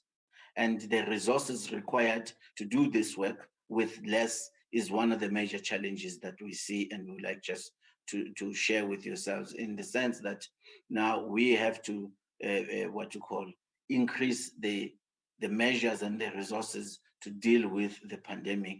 Yet on the other hand, the budget has been drastically cut.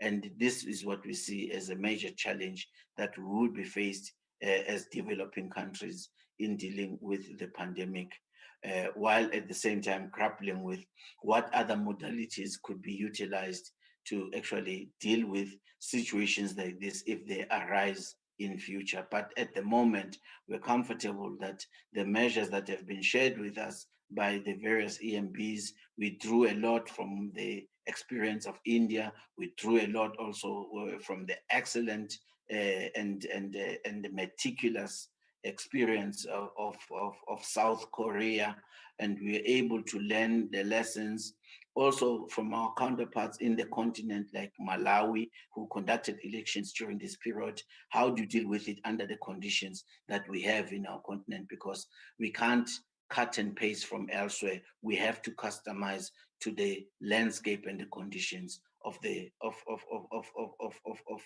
this country. And let me thank once again Mr. Chairman. Thank you and then in the Indonesia colleagues for really having considered us to be as KPU to be among the nations or countries that can come and share the experience. And we know we are all still grappling, and bilateral engagements will still be encouraged for us to deal to what you call to deal with this. And also just to put a flag for the Association of the World Electoral Management Bodies, because we have been honored to serve as the vice chair, and we've seen the benefits of this particular body in being able to bring together people with the subject matter expertise for us to share and to learn from them. And thus, we were able to be successful in these by-elections, but the real elections are still coming. Thank you, and thanks everybody for allowing me to indulge.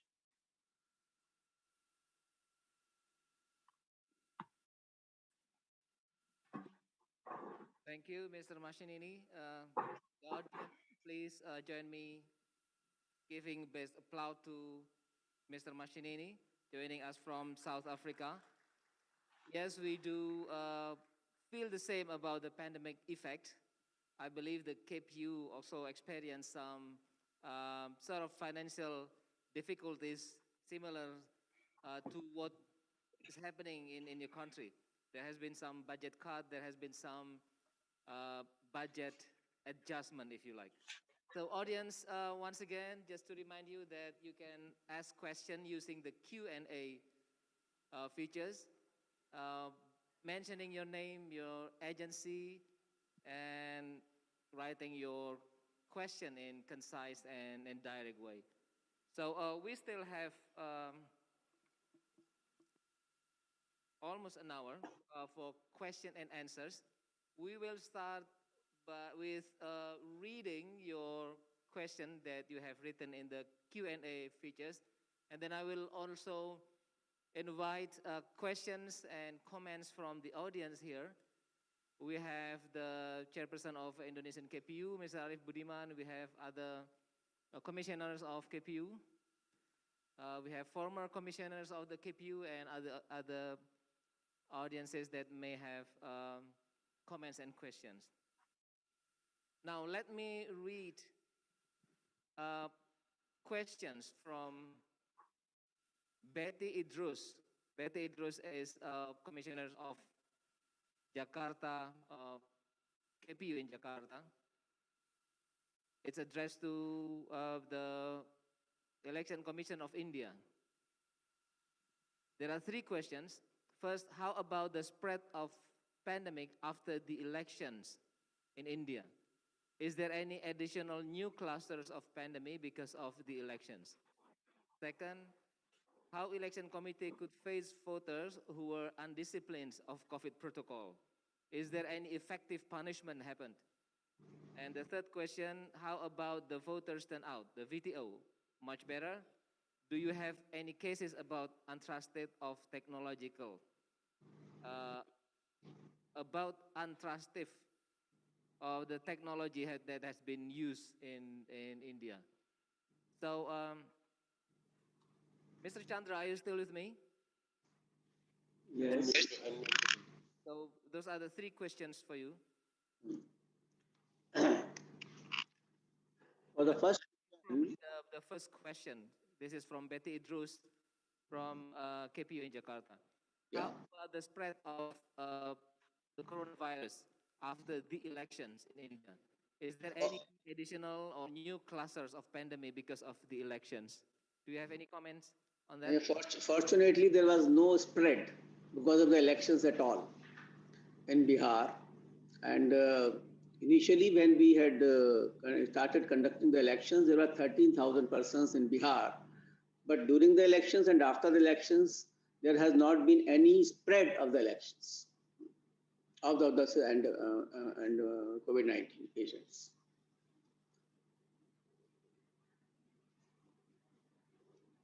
What is the second question? The second question, how do you treat voters who are undisciplined of COVID protocol? Is there any effective punishment that you?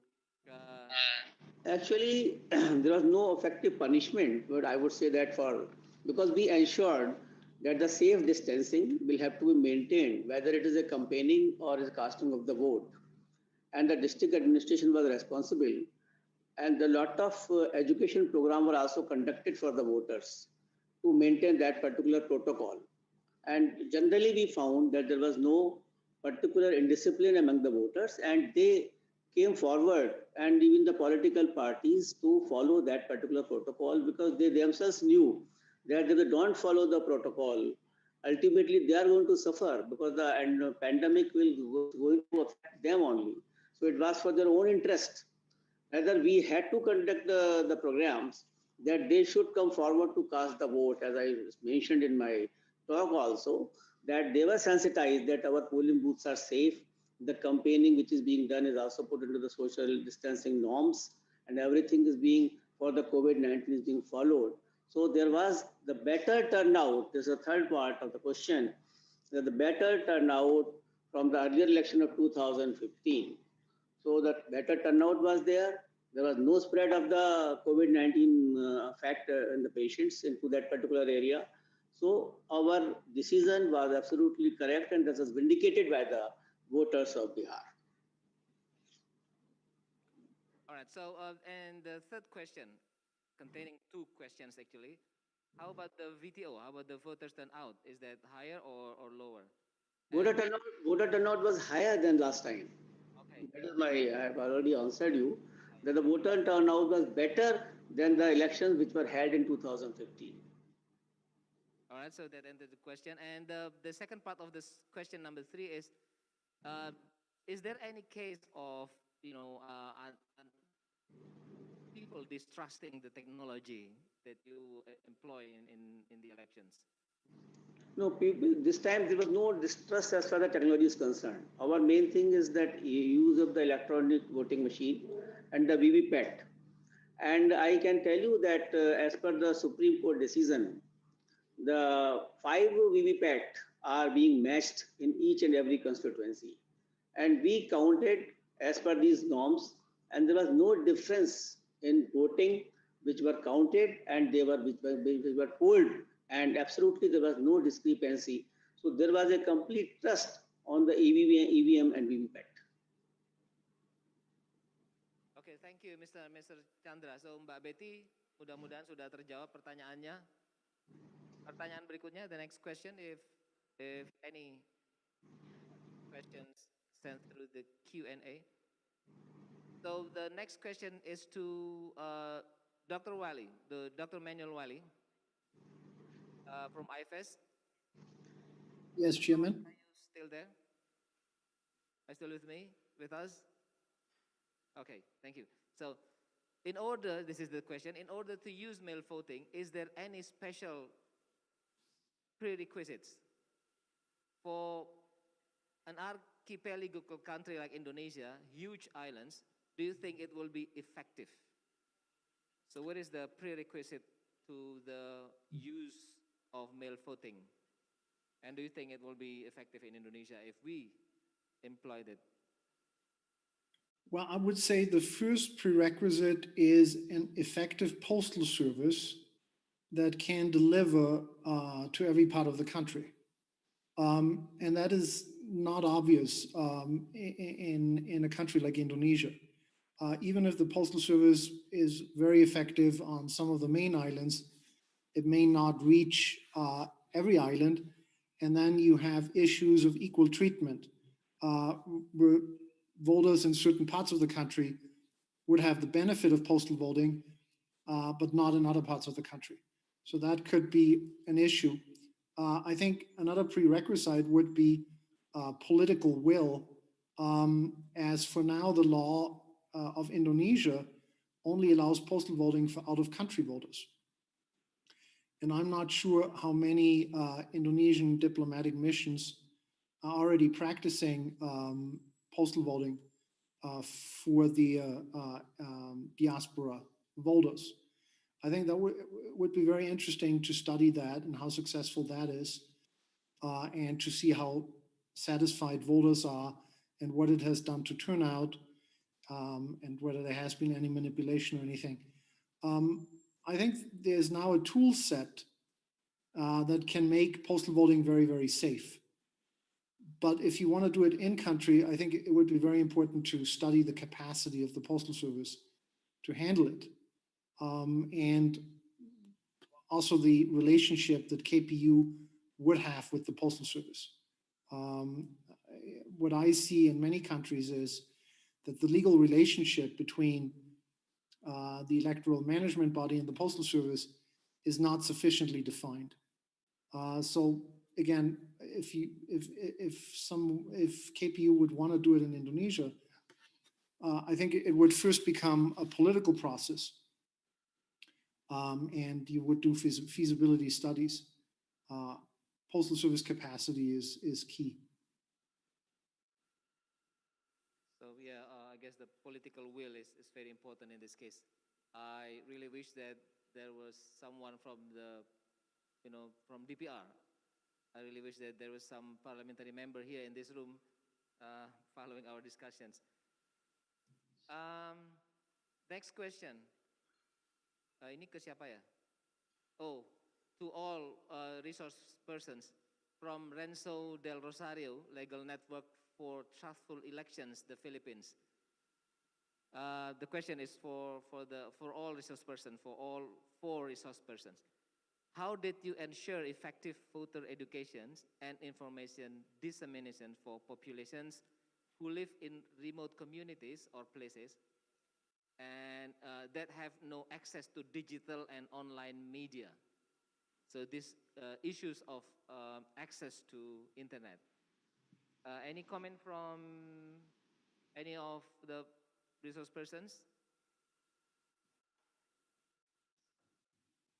Yes, we have.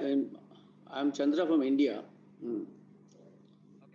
Yeah, in our country, you know that there are a lot of multi languages, and persons are also living in villages and the remote places.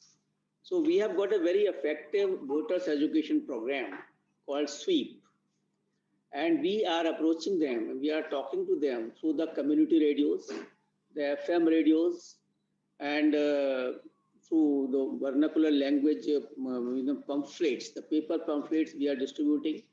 We are educating in the local community in their own languages by various persons recruited from that area. They are telling them there are electoral literacy clubs also in various villages, and they are telling about their rights, how to conduct the elections, what should be done during the elections. So we are approaching to the remotest places where there are no networks or though no WhatsApp or any other digital channel. So manually, our persons are going, educating them, and making them prepared for participation in the electoral participation program, so that they can understand their rights, they can understand how to cast vote, they can understand why it is so important to cast their votes. Mr. Chandra, following. Thank you. In our case, Glenn, South Africa. Thank you, Program Director. Can you hear me? Thanks. In our case in South Africa, interestingly, is that we have a high penetration of the digital technology, especially the WhatsApps and cell phones. So we don't have so much a challenge of penetration of that medium. However, I think we have the issues of languages and literacy in those areas.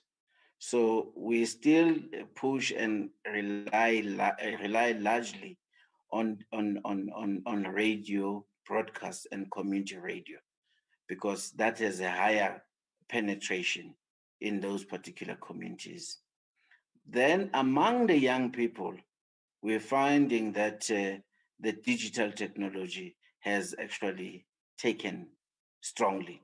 And as such, we push messages using that, whether it is social media, WhatsApps, and so on and so forth. And we've partnered with the multinationals such as Facebook and WhatsApp and so on, so that we are in a position to deal with the accessibility of information. But on the other side, remember, we also have the downside of social media now, which is fake news. So the reliance and usage of the social media in making sure that its authentic communication and information still remains a major emphasis in our activities. And then lastly, political parties, they have their own local officials, and we work through their networks and their structures to sound the clarion call to people in those remote areas that there is elections and what is expected in the elections. But when it relates specifically, because new information had to be disseminated, this is the COVID related information. Radio was probably the strongest, and we still have a strong television coverage in those areas. But because of incomes and because of other economic dynamics, the landscape is not even. So we had to have, let me put it this way, we've had to have a what you call a smoker's board of different tools and measures of communication that we apply for the circumstances that relate to those communities. So we don't treat our audience and target audience as homogeneous.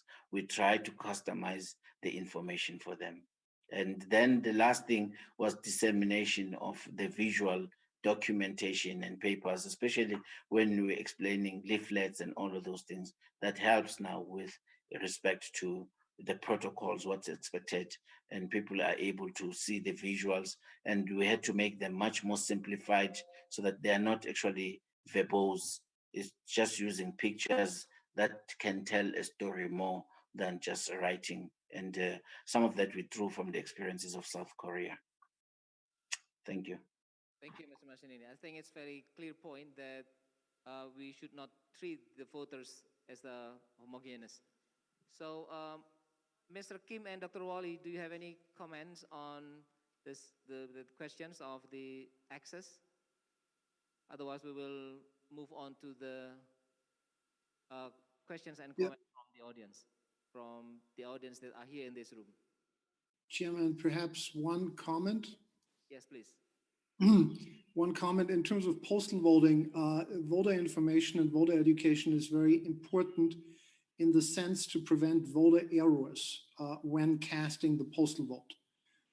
Because if voters vote by mail for the first time, they're not familiar with the process, they're not familiar with the timelines, they might mail the ballot too late, they may not know that there's a drop box, they may not know where the drop box is, they may not know that they have to sign the envelope, they may not know that they might need a witness, that it has to be dated, all of these things. And what is extremely important in that sense is the design of the postal ballot and of the envelope and of the instructions that go with it and where the instructions are placed.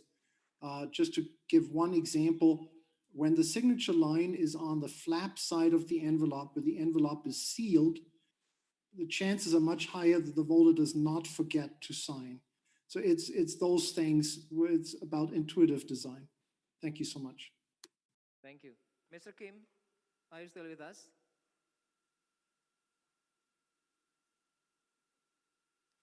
Kayaknya Pak Kim udah nggak ada. Hello. Oh, okay. Yes, Mr. Kim, please. It is very important to give information to. Okay, I think it is very important to give information to voters about election and candidate and their policies. Also, how to cast their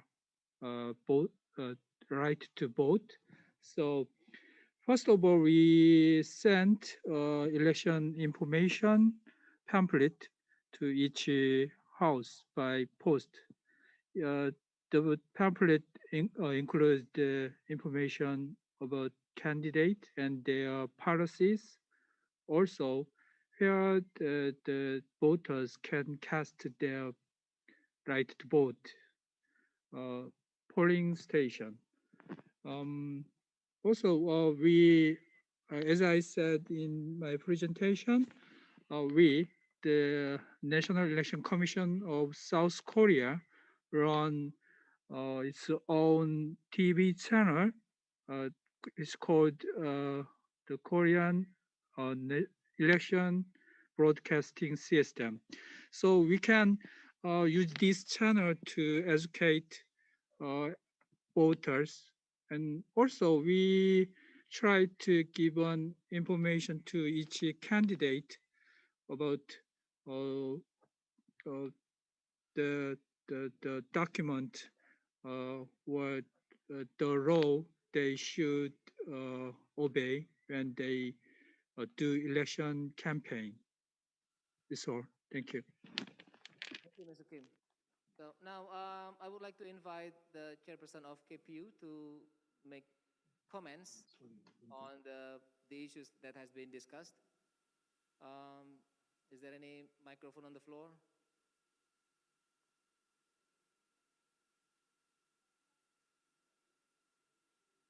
Pak Arief Budiman, dipersilakan.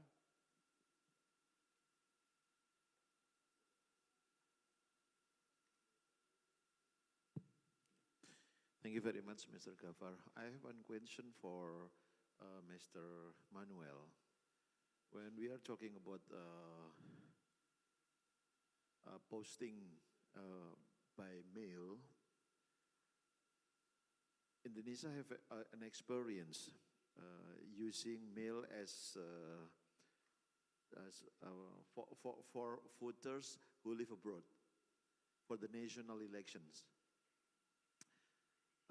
Tapi ada beberapa kendala. Biasanya ketika surat suara dikirim ke alamat yang dituju, banyak yang sudah berpindah. Kemudian kebijakan kantor pos di masing-masing negara itu kadang-kadang juga berbeda-beda, gitu ya. Jadi kadang-kadang ada yang membatasi kegiatan-kegiatan yang bernuansa politik. Nah, salah satunya adalah kepemiluan. Itu seringkali menjadi tantangan kita. Apakah memungkinkan, apalagi kalau kita akan terapkan di dalam negeri ya, Indonesia yang wilayahnya kepulauan, pasti akan membutuhkan waktu yang panjang, waktu yang lama, biaya yang cukup besar.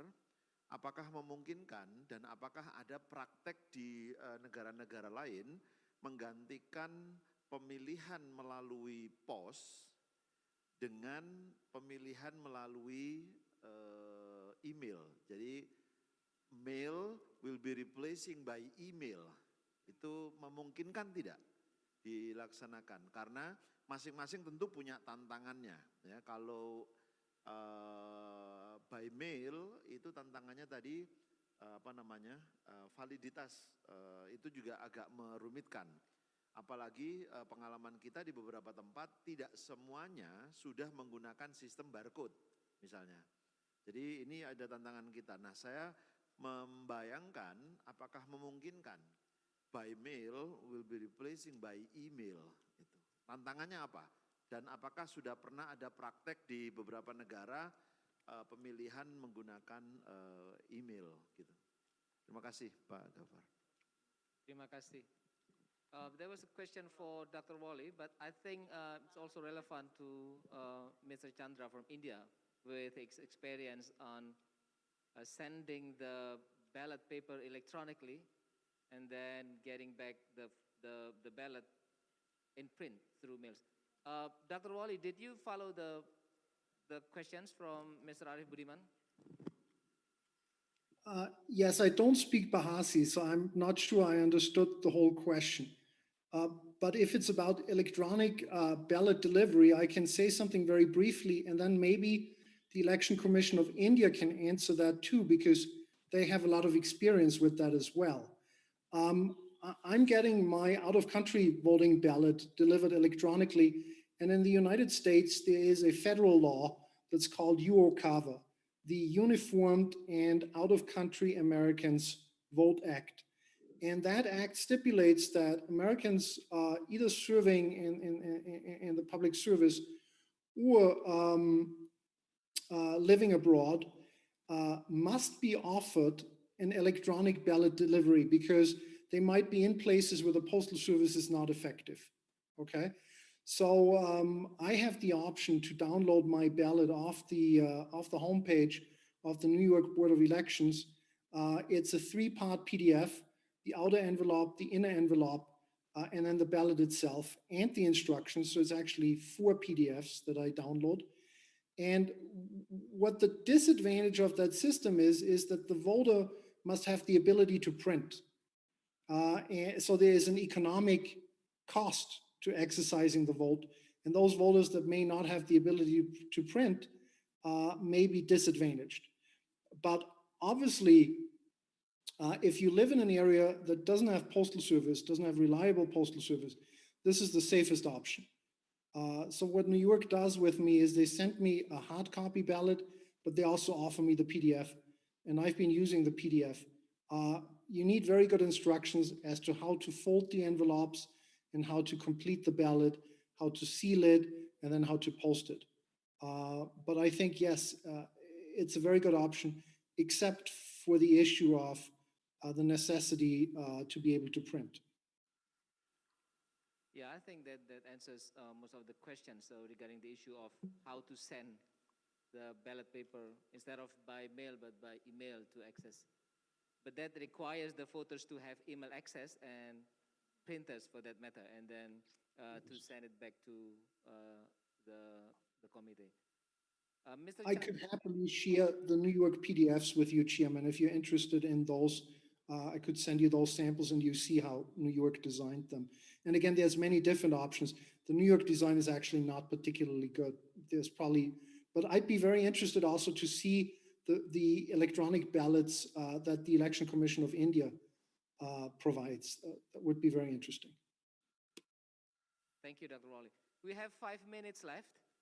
Is there any final comments from the floor here? Okay, Dr. Sri Nuryanti here will have some comments instead of questions, I guess. Comments. 3 minutes.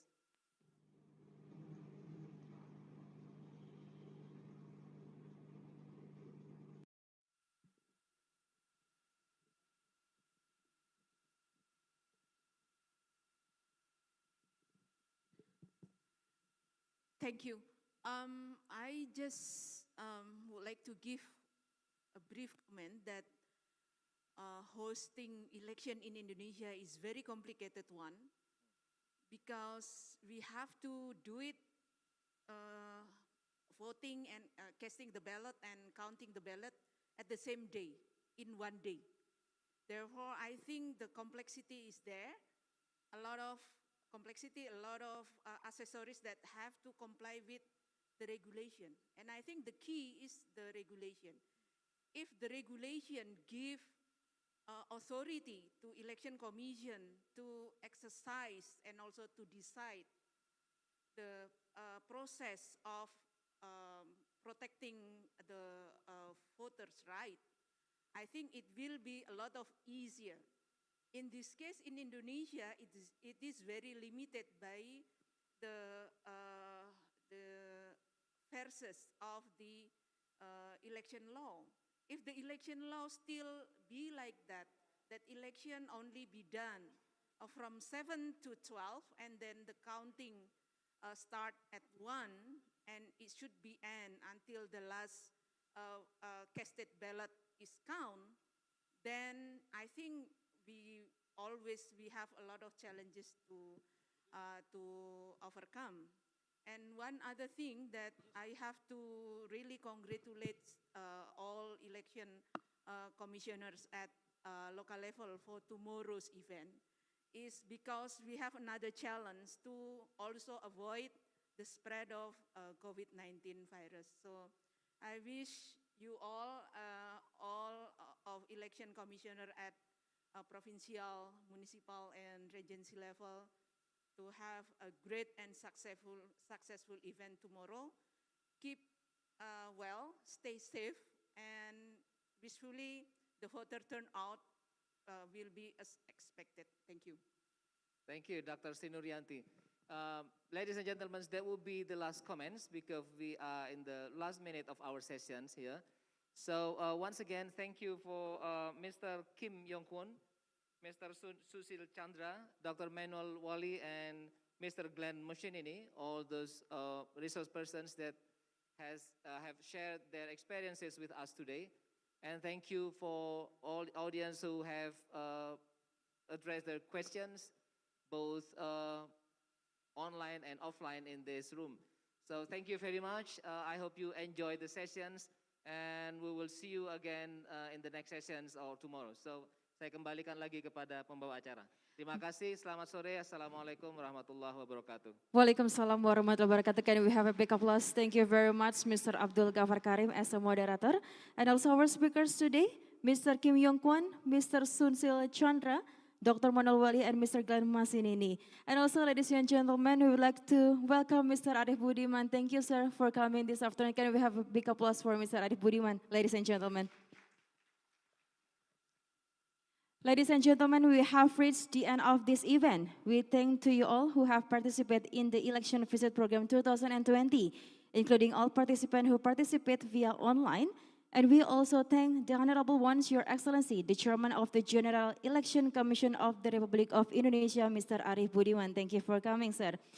Honorable, the Commissioner of the General Election Commission of the Republic of Indonesia, Mr. Hashim Asyari. Thank you for joining with us. Honorable, the Commissioner of the General Election Commission of the Republic of Indonesia, Mr. Ilham Saputra. Thank you for coming. Honorable, the Commissioner of the General Election Commission of the Republic of Indonesia, Mr. Pramono Ubay Tantowi. Honorable, the Commissioner of the General Election Commission of the Republic of Indonesia, Mr. I. Dewa Rakasandi. Thank you for coming. Honorable, the Commissioner of the General Election Commission of the Republic of Indonesia, Mr. Firian Aziz. Honorable, the Commissioner of Bawaslu of the Republic of Indonesia, Mr. Fritz. Honorable, the Commissioner of KPK of the Republic of Indonesia, Mrs. Lily Pintauli Siregar. Honorable Acting Official General Secretary, the Election Commission of Republic of Indonesia, Mr. Nanang Priyatna. And also Honorable Major of South Tangerang, Mrs. Irene Rahmi Diani. Your Excellency Ambassador and Representative of Embassies of Indonesia, various countries. Honorable Commissioner and Representative of various election management bodies. Honorable Representative of Indonesia Ministry or state agencies. Honorable Representative of NGOs, academics, and mass media, also any other honorable attendance.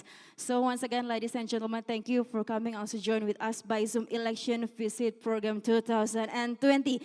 Can we have a big applause for us? Ladies and gentlemen who join via offline the Election Visit Program, then we will have briefing for polling station, which will be led by Mr. Sumarian Dono. Ladies and gentlemen, please welcome Mr. Sumarian Dono. Boleh berikan tepuk tangan, Bapak dan juga Ibu, biar semangat lagi.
wabarakatuh.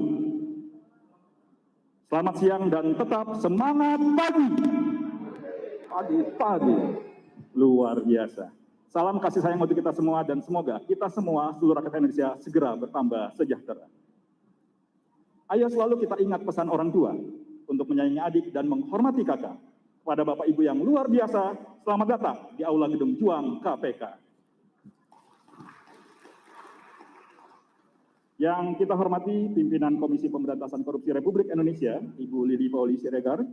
Yang kita hormati Deputi Bidang Pencegahan Komisi Pemberantasan Korupsi Republik Indonesia, Bapak Pahala Nainggolan. Yang kita hormati Direktur Gratifikasi Komisi Pemberantasan Korupsi Republik Indonesia, Bapak Syarif Hidayat. Yang kami hormati para pejabat struktural Komisi Pemberantasan Korupsi Republik Indonesia. Yang kami hormati rekan-rekan media, kawan-kawan perjuangan wartawan, salah satu pilar pencegahan korupsi yang luar biasa. Dan tentunya yang kita banggakan bersama, para penerima apresiasi pelaporan gratifikasi tahun 2020, contoh teladan, pejuang peradaban, penapak jalur kebaikan, serta hadirin yang berbahagia. Puji syukur kita panjatkan kepada Tuhan Yang Maha Esa atas perkenannya pada siang hari nan kelabu ini, Selasa 8 Desember 2020, tentunya dalam rangka apresiasi atas pelaporan gratifikasi tahun 2020. Dan ini juga merupakan rangkaian dari peringatan Hari Anti Korupsi Sedunia tahun 2020.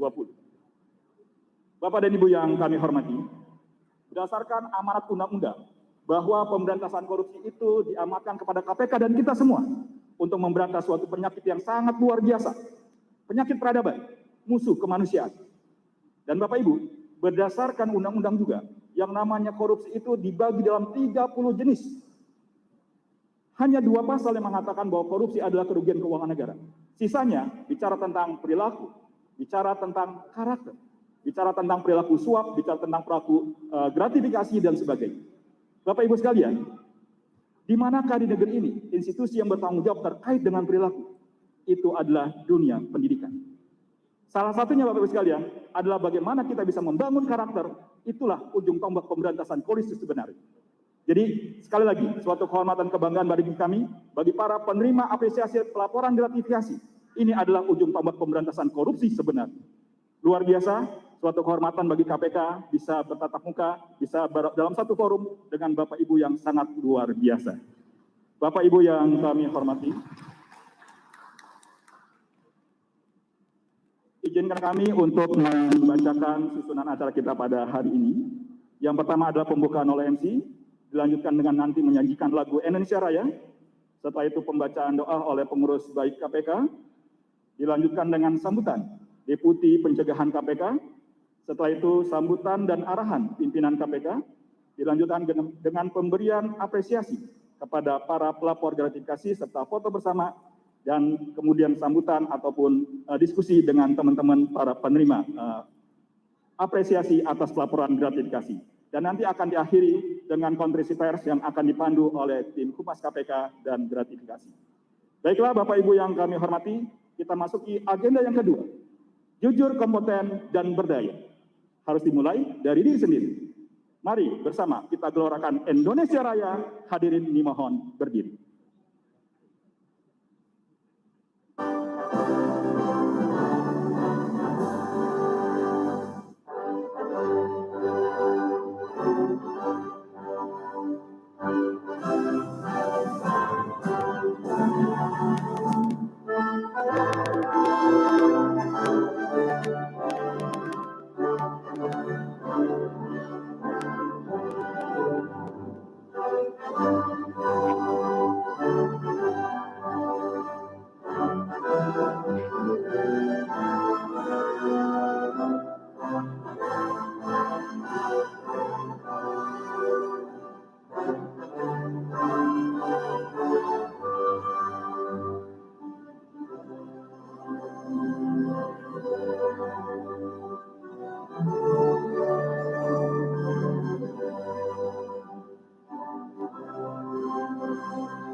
hadirin dipersilakan duduk kembali. Bapak Ibu yang berbahagia, kita masuki agenda berikutnya. Pembacaan doa oleh Ustadz Imam Mahdi, pengurus Rohis KPK. Obor sebagai penerangan dari gelap gulita, menambah syahdu lantunan doa yang kita panjatkan. Untuk kelancaran dan keberkahan acara kita, kepada Ustadz Imam Mahdi, kami persilakan.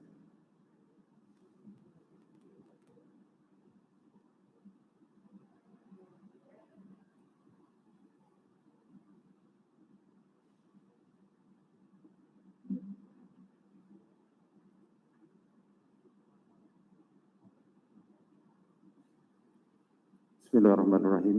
Assalamualaikum warahmatullahi wabarakatuh. Pada kesempatan yang berbahagia ini, marilah kita semua sejenak menundukkan kepala, melapangkan hati dan membuka pikiran kita guna mengharapkan keridhaan dan keberkahan Allah Subhanahu wa taala, Tuhan yang Maha Pengasih. Perkenankan kami memimpin bacaan doa ini secara Islami. Bagi yang beragama selain Islam, silakan menggunakan agama dan kepercayaannya masing-masing. Bismillahirrahmanirrahim. Alhamdulillahirabbil alamin, hamdan syakirin hamdan na'imin, hamdan yuwafi ni'amahu wa yukafi mazidah. Ya Rabbana lakal hamdu kama yanbaghi li jalali wajhikal karim 'azimi sultanik. Allahumma shalli wa sallim ala sayyidina Muhammadin wa ala alihi wa sahbihi ajma'in. Ya Allah ya Rahman, segala puji serta syukur tercurah kehadirat-Mu atas segala rahmat dan karunia yang telah Engkau limpahkan kepada kami. Pada saat ini Engkau pertemukan kami dalam acara apresiasi atas pelaporan gratifikasi tahun 2020. Untuk itu ya Allah ya Rahman ya Karim, jadikanlah acara ini sebagai acara yang Engkau ridhai, yang senantiasa akan membawa barokah, rahmat, taufik dan hidayah bagi kami dan bagi para pemimpin kami. Ya Allah ya Rabbana ya Karim, jadikanlah acara ini sebagai pintu dan jalan bagi turunnya rahmat dan karunia-Mu, sehingga tugas yang merupakan amanah dari-Mu akan dapat dilaksanakan dengan sebaik-baiknya, penuh tanggung jawab serta semangat yang tinggi demi terwujudnya apa yang kami cita-citakan dan kami harapkan. Ya Allah yang Maha Benar, pancarkanlah cahaya kebenaran di dalam hati kami, pada pendengaran kami, pada penglihatan kami, pada lidah kami, dan pada seluruh raga kami, agar kami dapat melihat kebenaran itu tampak jelas benar dan mampu mengikutinya, serta dapat melihat yang salah itu tampak jelas salah dan mampu untuk menjauhinya. Ya Allah, Tuhan yang Maha Mulia, anugerahkan kami kecerdasan dalam berpikir, kesungguhan dalam berkarya, kesungguhan dan keikhlasan dalam bekerja, serta kemudahan dalam segala urusan kami, agar kami dapat memberikan pelayanan yang terbaik sesuai dengan semangat yang kami miliki. Ya Allah, ya Tuhan yang Maha Agung, tunjukilah kami jalan yang Engkau ridhai, dan bukan jalan orang-orang yang sesat, bukan pula jalan orang-orang yang Engkau mukai. Ya Allah, Tuhan yang Maha mengetahui serta Maha pengampun, Engkau Maha mengetahui terhadap kelemahan-kelemahan kami, terhadap kekurangan-kekurangan kami. Kepadamulah kami menyembah, kepadamulah kami memohon ampunan, dan hanya kepadamulah kami memohon pertolongan. Kabulkanlah doa dan permohonan kami. Rabbana taqabbal minna innaka antas samiul alim wa tub alaina innaka antat tawwabur rahim. Rabbana atina min ladunka rahmah wa hayyi' lana min amrina rasyada. Rabbana atina fid dunya hasanah wa fil akhirati hasanah wa qina adzabannar. Walhamdulillahi rabbil alamin. Assalamualaikum warahmatullahi wabarakatuh. Waalaikumsalam warahmatullahi wabarakatuh. Terima kasih Ustadz Imam Mahdi, pengurus Rohis KPK. Semoga Bapak Ibu sekalian kita semua diberikan kesehatan dan wabah COVID-19 bisa segera berlalu dari negeri tercinta ini. Bapak Ibu yang berbahagia, para penapak jalur nurani, selanjutnya sambutan Deputi Pencegahan KPK, Bapak Pahala Nainggolan. Tertib aturan dan berlaku santun di jalan, internalisasi